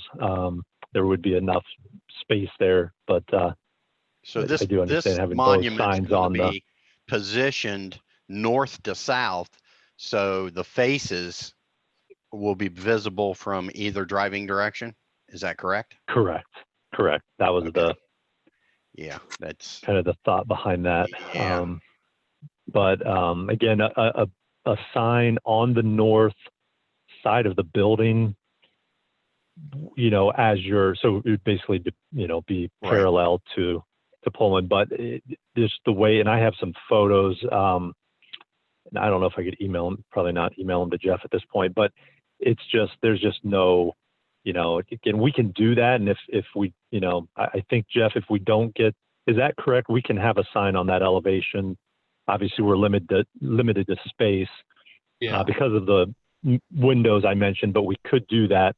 It's just going to look, and we're okay with that. If it comes to it, it's just, we felt like aesthetically having a sign kind of crammed in one section of, you know, between windows or at the corner of a building in between windows, just to do it would be, it's just not going to look as nice as we felt like, you know, kind of a monument would, but it's something that, you know, we would probably pursue if this isn't approved. And again, we understand all aspects of it, but we also have to identify the business, of course, and it's, right, you know, just trying to figure that out and also make it look good, not just plaster a sign up there. But well, I kind of agree with Mr. Shipley that, you know, it is quite long, and I think your intent was to get this sign, you know, down the road a little bit from that corner. I just, correct. you know, I wasn't getting the visualization from the documentation. Actually, it looked like it was positioned the opposite way. It looked like the face of the signs were going to be facing north and south, and, you know, just it'd be perpendicular to Pullman. It's just not laid out well for. There are some unique, at least to talk about or discuss or be aware of. This building's unique in that it has 4-side visibility, either from the parking lot at Kroger, from the Kiwi side where the drive is going to be, from Olentangy Crossing, or from Pullman. There is 4-side exposure to this building. And then, as he mentioned earlier, it is a neat looking building. You know, it is. It is a very cool looking. A lot of windows, which makes it look great. And again, I believe we could have, you know, fitting within the code size wise, and obviously the actual, you know, restricted space. I mean, but I believe we could have a sign on all 4 sides. I believe, but again, they just didn't really want to do that. I mean, I know we're looking at 2 plus a monument, but they didn't really want to put a sign on all 4 sides. But at the same time, it does, you know, you do have 4-side visibility, and as you're coming from every direction, I mean, it's kind of tough to see. And like I said, just the layout of it is difficult. It's cool from an you know, architectural standpoint, but to identify their business, makes it a challenge. So that's just kind of what we were working with. But well, the sign's quite large. It's within code. It is within code, yeah. No, it's within code. I was just kind of confused with the little yellow dash up there. It looked like the 2 sign faces were going to be north and south, facing north and south, right? Instead of Olentangy Crossing and being visible from east to west. Yeah, I think when our lady, I think she was just indicating that's that's kind of the area, but it would be perpendicular. It would be just like the Olentangy Crossing sign, right? Perpendicular. Yeah, that's what I needed to know. Yeah, that's what I wanted to know. And okay. And I do have the colored elevations of what the building was approved at. Do you have those? Okay. Yeah, that is what is being shared. Right. Does it show all 4 elevations there? Yes. Yep. Okay. So even though that other monument sign is on that property, Jeff, that sign does not belong to the pediatric dentistry business. Right. Correct. It's Kroger's. Right. Right. It's kind of an off-premise. Yeah. I'm sure Kroger might have owned all this at one point. Yes, they did it on this property. Yeah, it's kind of like Menards. Menards owned all that. They bought all of that, put in their store, and now they're selling off lots to everybody. And so Planned Communities, that's who Planned Communities, I believe, is who developed or owned some of this initially.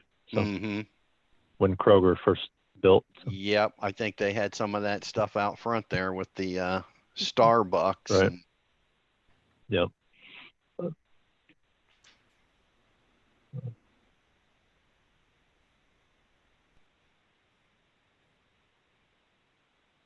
Well, I'll make a motion to approve VA-20-12 I'll for second their, that motion. for the monument sign.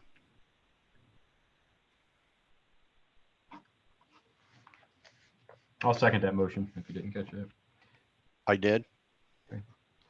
that. I think Jeff did. He's writing. That's correct. I am He right. does. Yep. I hear his brain working too. Motion made by Mr. Oster to approve variance case VA-20-12, seconded by Mr. Shipley. Those voting, Mr. Oster, Yes. Mr. Miller, Yes. Mr. Shipley, Yes. Mr. Tubbs, No. Ms. Sandar. Yes. Okay, motion carries. That takes us on to the second portion.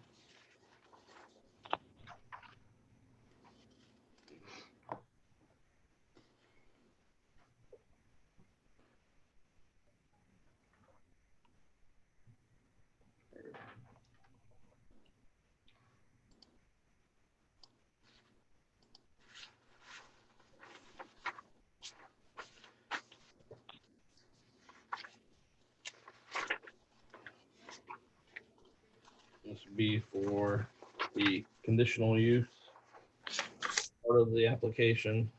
The sign is a monument sign style freestanding sign.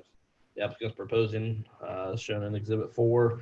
Maximum height of the sign will be 8 feet above grade. Exhibit 4, the proposed sign will be 5.5 feet above grade. The sign was proposed to be set back 21 feet from the street right away of Old Tangent Crossings East. According to Section 22, the sign is allowed 40 square feet per side at the setback. The sign does not have more than 2 sides. This sign is proposed to have 2 sides as shown. The display area of any side surface does not exceed half of the total display area. The sign totals approximately 60 square feet, 30 square feet per side. The setback for the sign is proposed at 21 feet from the street right away of all tangent crossings. And the sign will total approximately 60 square feet. A sign setback at this proposed distance is allowed a total of 80 square feet. Not more than 5 colors are used. The proposed sign will have one color as of gray, as black and white are not considered colors. No part of the sign will be closer to the street right away line than 15 feet. The proposed sign will be set back at 21 feet from the street right away of Old Tangent Crossings East.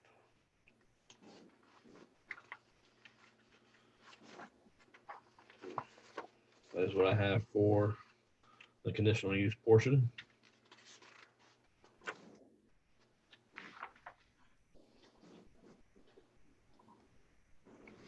But the conditional use. Hold on a second.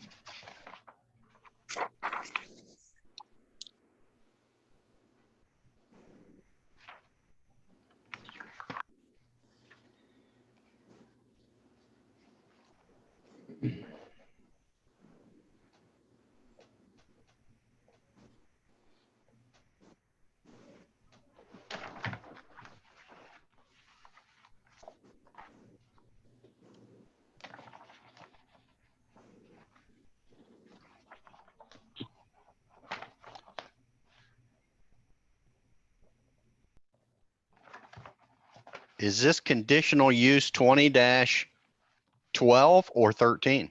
Just 12 is part of the 12. application. They had to get the variance first before they can get a conditional use. So Right. I Okay. get you. So this is just Okay. the conditional use for the monument we already approved. yep, and it does meet the code. So Okay. Right. Gotcha. So I'll make a motion to approve CU-20-12. I I will second. Okay, good. a motion made by Mr. Oster to approve a conditional use application CU-20-12, seconded by Mr. Feller. Those voting, Mr. Oster, Yes. Mr. Miller, Yes. Mr. Shipley, Yes. Mr. Krebs, Yes. Ms. Sandar. Yes. Motion carries.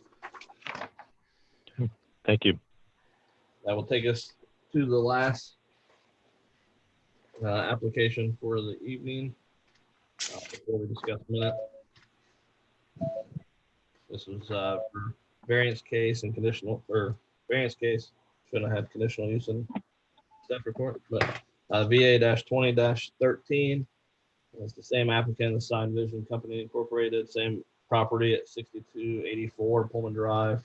It's parcel ID 318-220-01058-036. The request is they're seeking an area variance from the Orange Township zoning resolution to allow for construction of a wall sign that will exceed the maximum height allowed in an area zone plan commercial and office district.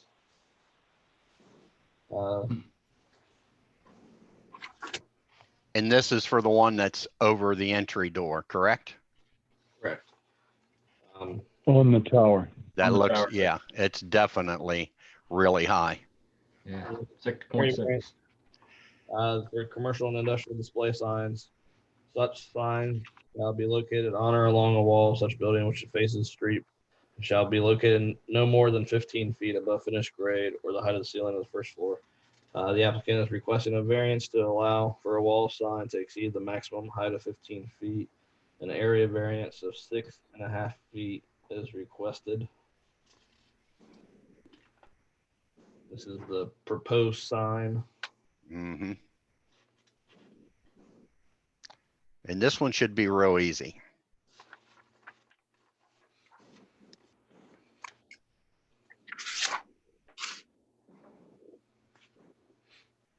You done, Anybody, Jeff?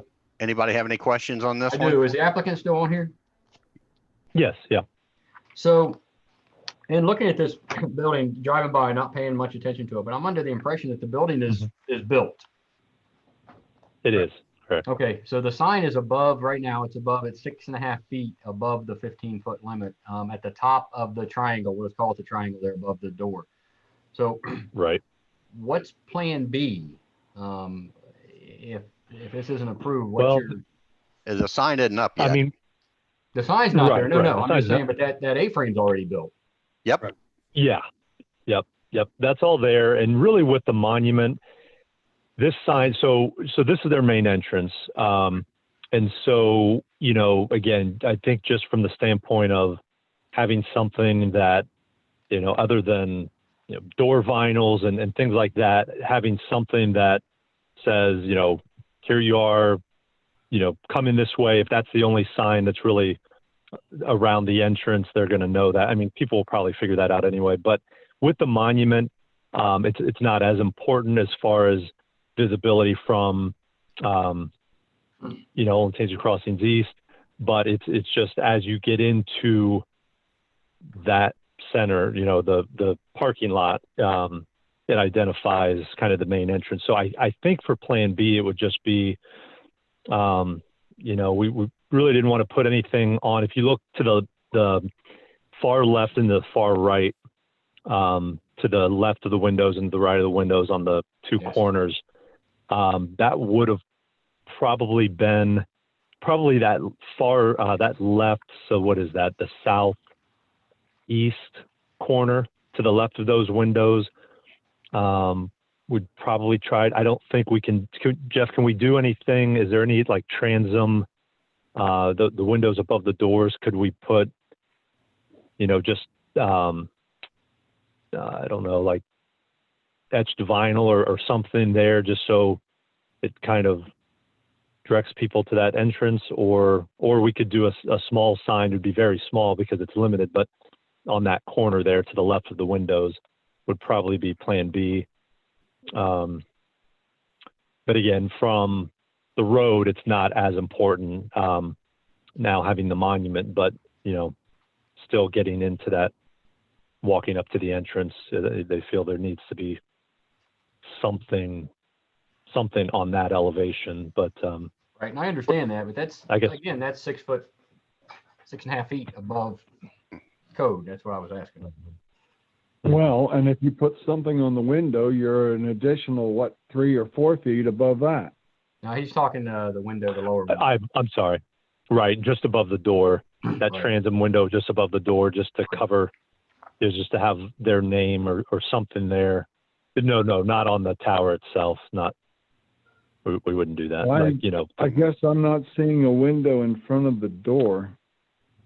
well, it's kind of tucked. Hang on. Again, it's not ideal. I'm just throwing out something. It's I between see. the two columns, just below the triangular trellis there. Isn't there a light there It in the looks middle like it. of that?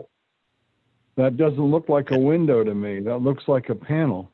Yeah, it looks that way to me too. What if you put a graphic on both ends of the building Mhm. that could be easily seen in lieu of over the door? Yeah. You mean on the space, on the wall space there, just to the left of the? Yes. Right. Yeah. Outside the Yeah, window, we could do that. up under the I eave. mean, that way you We could just felt, stuff and stuff like that on each end, and yeah. Yeah. And we probably wouldn't put one on each end, and that's what we felt it would be a little unbalanced. So we just kind of centered it there over, you know, on the tower. But we probably would just put something on that left, the far left side, you know, which is so that's the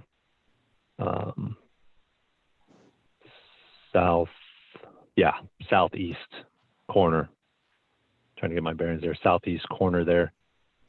Right. As you're looking at that tower, it'd be on the far left, and that small section from the corner of the building to the windows. Over Obviously, near we'd where be limited. where the numbers are at now, off to that side. Yeah, the address numbers, Address numbers. 6284. They're on the window right now, but yeah. Yeah.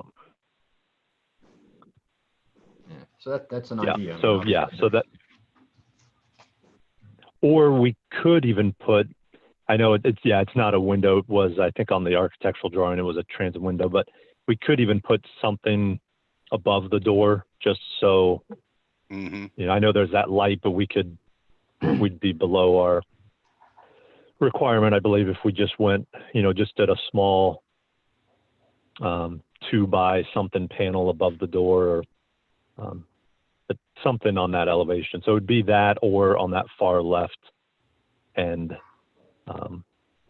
We just didn't put it there initially because we felt it kind of looked unbalanced, and didn't really want to put one on the far right end as well, you know, but I guess we could do that to balance it out. But I think even above the door or in that other section would be fine, you know, especially now with the monument, it's not as critical to have the one on the tower. So I think putting it above that entryway would be difficult to see. Probably, really, until you maybe not from are a walking car. up there. It depends on what Yeah. the use of that is.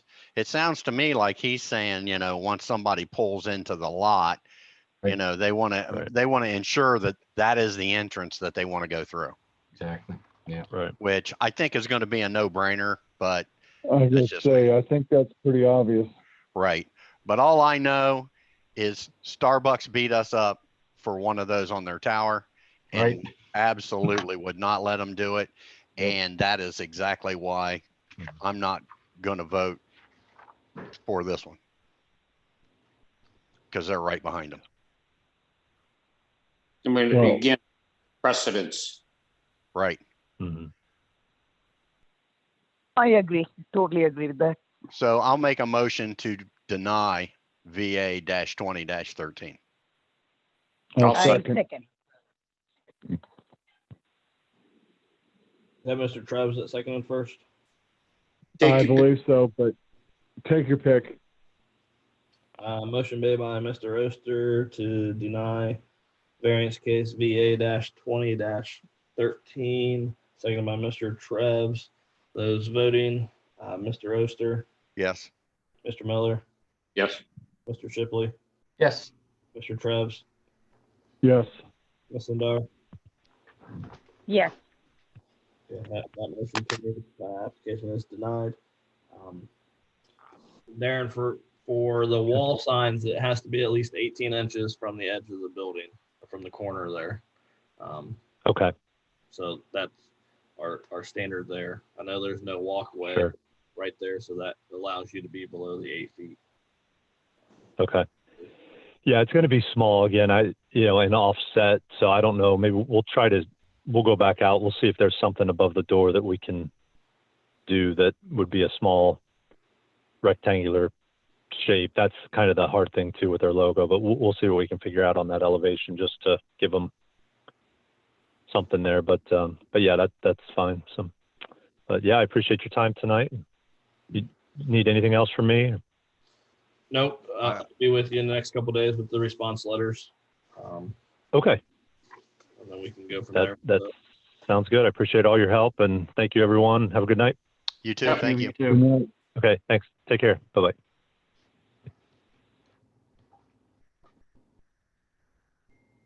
So we don't have to deal with the conditional use because we turned the variance down, correct? There shouldn't have been a conditional use on that one. Oh, there shouldn't have been? No, I just wrote it on top of the staff report. Oh, okay. You just wanted us confused. It was Yeah, just, right. Well, copy that's and not paste. hard to do with me. It was just copy and paste, but the agenda only has the variance application. So the only other item that we have is minutes from May 21st of 2020. Variance case VA-CU-19-15 and VA-20-06. I found an error on page 1 of 10, line 30. You mute instead of unmute.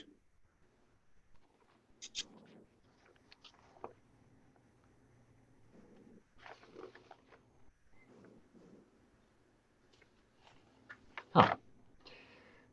Thought I read over these pretty good too. You see, I do pay attention.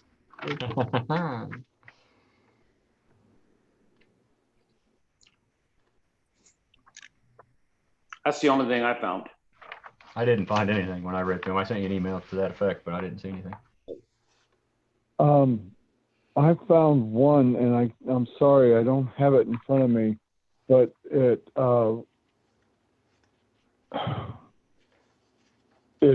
has to do with east of, and the east of didn't make sense to me, but I'm trying to bring it up on my phone and it's not working. I can't see anything on the phone. Yeah. I'm looking at it on the 24-inch monitor, and that's what I gotta have. Yeah, I was going to say that, Rick. Yeah. Them phones, you can keep them. They're good for making a call or an emergency. They'll just take me a second. If somebody else has got a different You're one. past a second already. Yeah, I know. Yeah. See, you come late and then you Yeah. hold us up at the end. You know, Yeah, you abstain from everything. Yep. You Dang know, straight, it's kind of like you should only charge Jeff half price. Right. There you And- go. And you forgot the beverages. Yeah, that's what I understanding. Oh crud.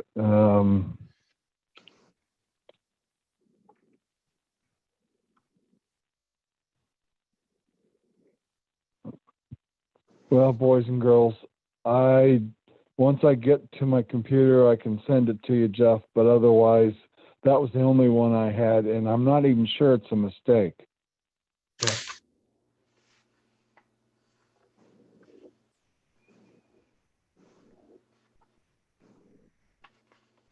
So I guess I'll say I don't have any.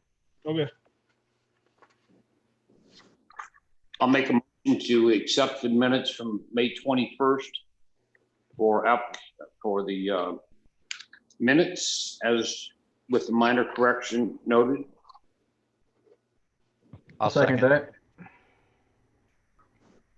Who got the second in on that one? Doesn't matter. Pick one. Yeah, that's right. Make I it did, Aaron. Jeff, but it doesn't matter. Make it Aaron. Okay. Motion made by Mr. Miller to approve minutes from May 21st, 2020, as amended. Second by Mr. Shipley. Those voting, Mr. Oster, Yes. Mr. Miller, Yes. Mr. Shipley, Yes. Mr. Krebs, Yes. Ms. Sandar. yes,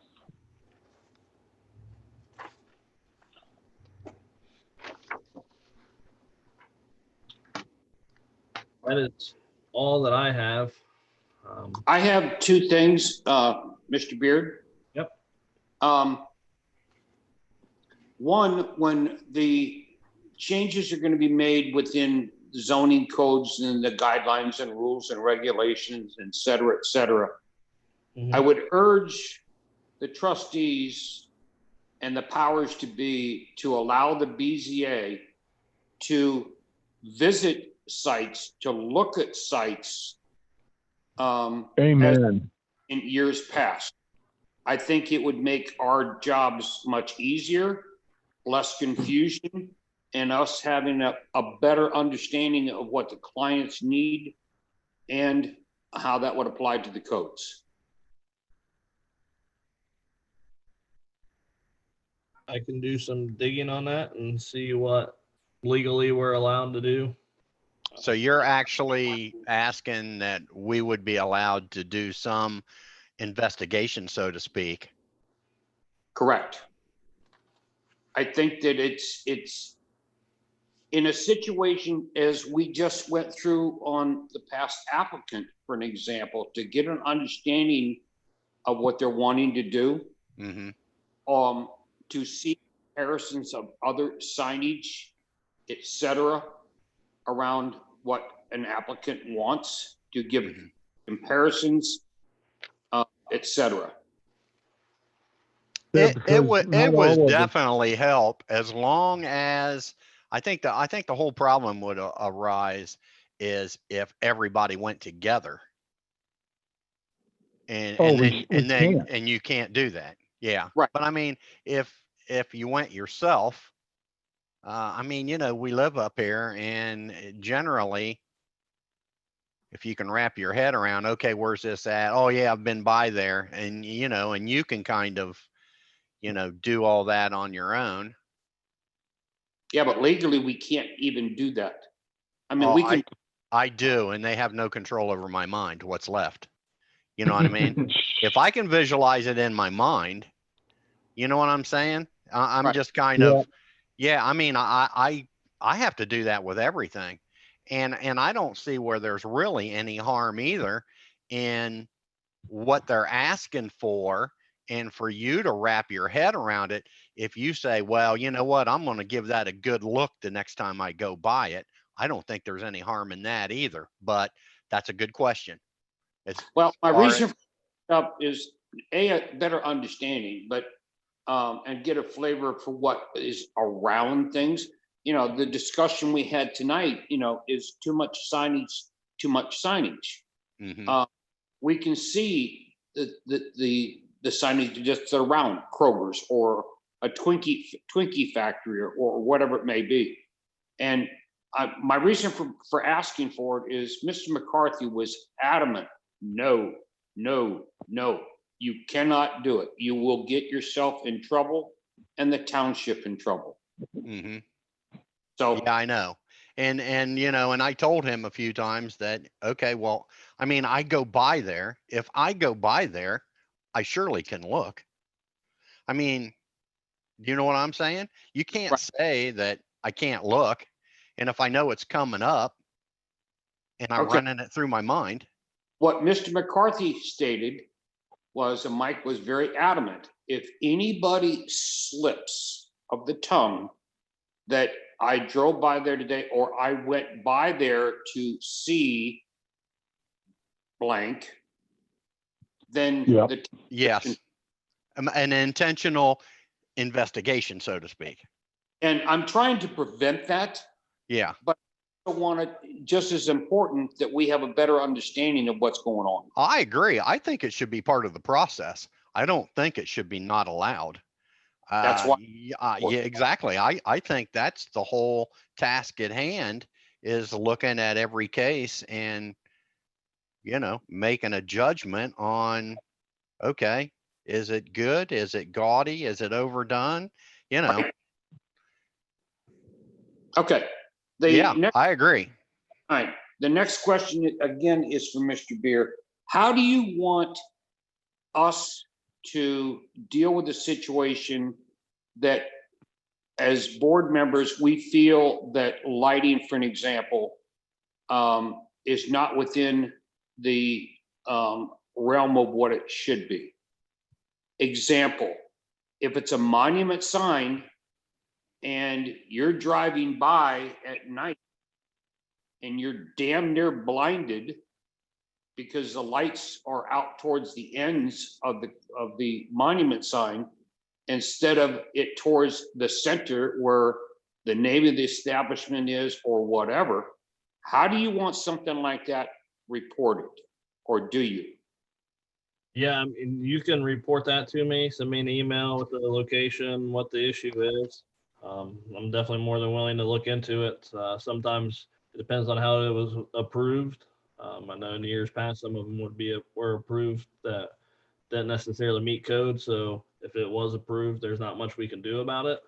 And sometimes it depends on what the zoning text says or the development text says. Some of them have strict lighting guidelines, some of them do not, which takes it into some power away from us. But right now, I've got a couple properties, one a commercial property, one a residential property that had some discussion about lighting, but it's hard right now just because it gets dark so late. It's hard to see that. Yeah. But I went by one on 23 that was terribly bright, and it was pretty dark out.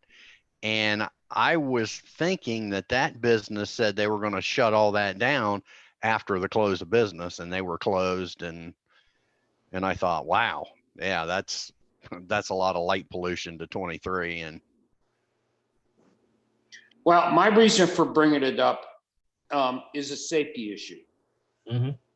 And the one I'm referring to in particular was signage that approved, a monument sign that was approved within the past year, and we approved it, but the lights are pointing out to the edge that when you're driving by, you're damn near blinded. Yeah. My concern, the way I'm bringing it not only for a safety standpoint, but you're bringing up how the code is written, or how the guidelines are written, or whatever it may be. That's my last item, and then I'll shut up. When the codes are rewritten or adjusted or modified or whatever, I would hope that whoever is writing this stuff up allows us, at least one of the board members, to be part of it, to get an understanding and a flavor of it, and if need be, to give constructive feedback. Mm-hmm. Yeah, because I've often thought that, the double light deal where they do two of them at an angle really is too much, that it should be one so many inches from the sign straight on to flood whatever they can with light right there. And that's it. I agree. And if it's not enough, too bad. It's night. You got light. It'll be visible. But when you get into the doubles with angles, there's always that one that the angle kind of catches somebody in one of the directions. Right. I know what you're talking about. And part of that is, not all intersections are all 90 degrees. Mm-hmm. They're, at one angle, it may be a 45, and then another angle may be 110 or whatever. They're not all, perfect.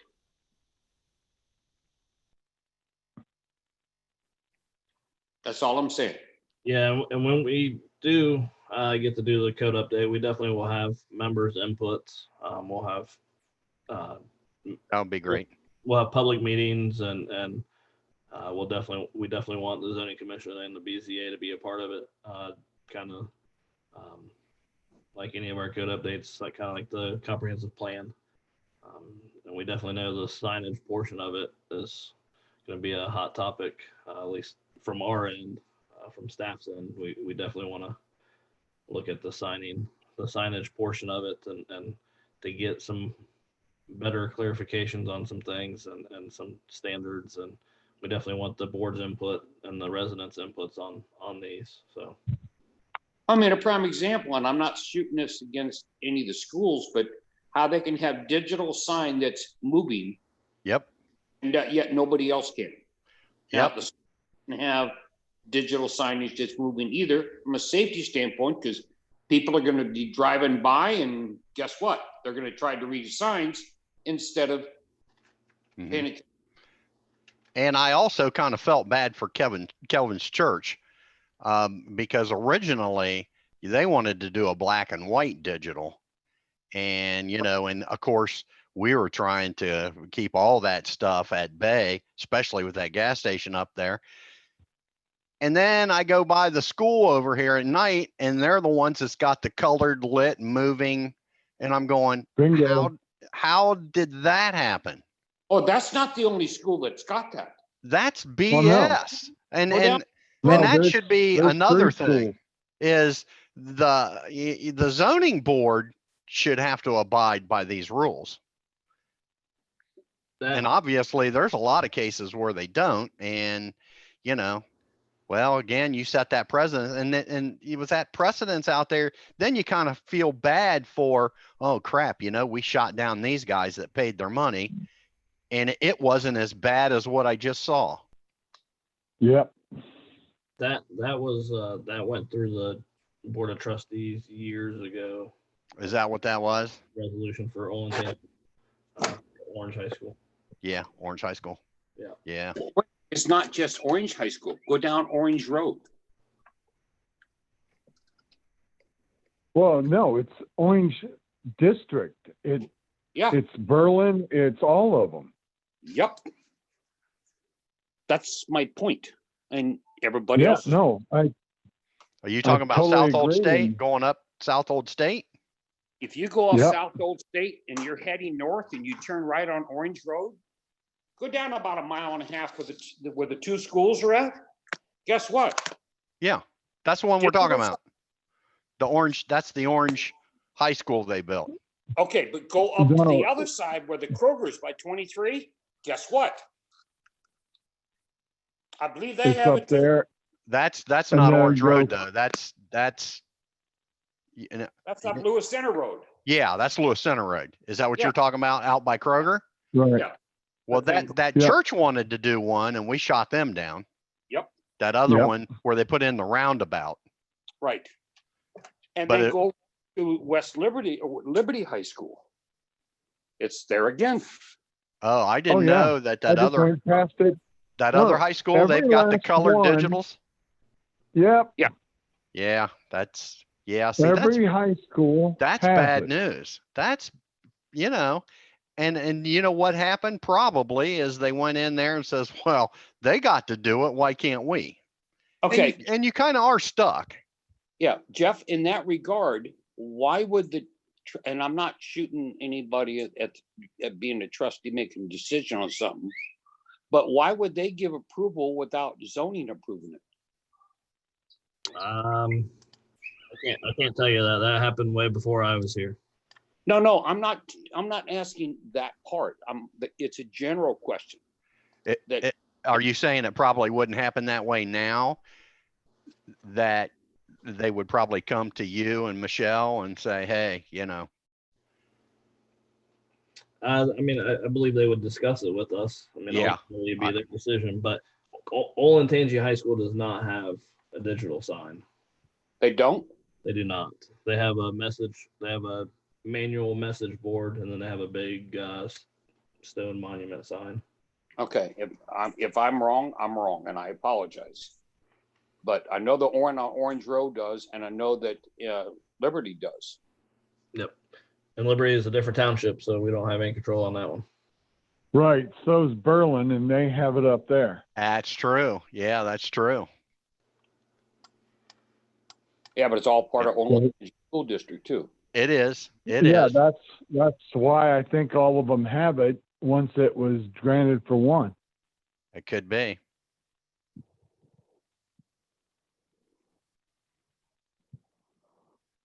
Okay, I'll hush up from that point.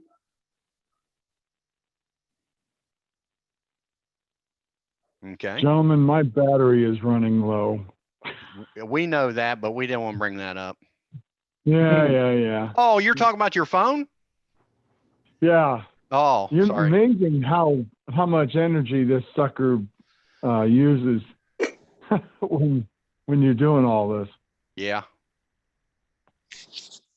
Yeah. All I can say is Jeff does a great job. He sends us out these PDFs. I like being Yeah, able to that's- pull this stuff up, you know, on Amen to my that. monitors on my computer, and I can go through it. I know a lot of people were saying, "Oh, well, you know, can you go back to that, or can you make that a little bigger?" Mine is bigger, and I can scroll up and down and go back and, you know, have a great view. Well, that got the big bucks from Nationwide. Is that what it is? Yeah, Yeah. us people Man, that are, I bought that thing on Craigslist for $50. oh, well, us poor people that are retired, we don't have the money. It's going to be me pretty soon, but Jeff does a great job. I mean, he really gets us set up for, you know, a good review, having everything at our fingertips, especially Yep. now with the digital stuff and, you know, the Zoom meetings. I So hate to thanks, say, Jeff. yeah, thank you, Jeff. I hate to say this, but I have a gut feeling that we will end up having the Zoom meetings the rest of the year. Yeah, I think so too. Almost guaranteed. Oh, yeah, almost guaranteed, because the governor was almost to the point of shutting stuff down again because things are going back up. Well, if the crazy people would only wear their masks. Yeah. Amen. And I mean, I'm seeing families, you know, five Want to people. adjourn the meeting so we can. Yeah. Okay. Yeah. Yeah. I gotta Okay. say, Meeting adjourned.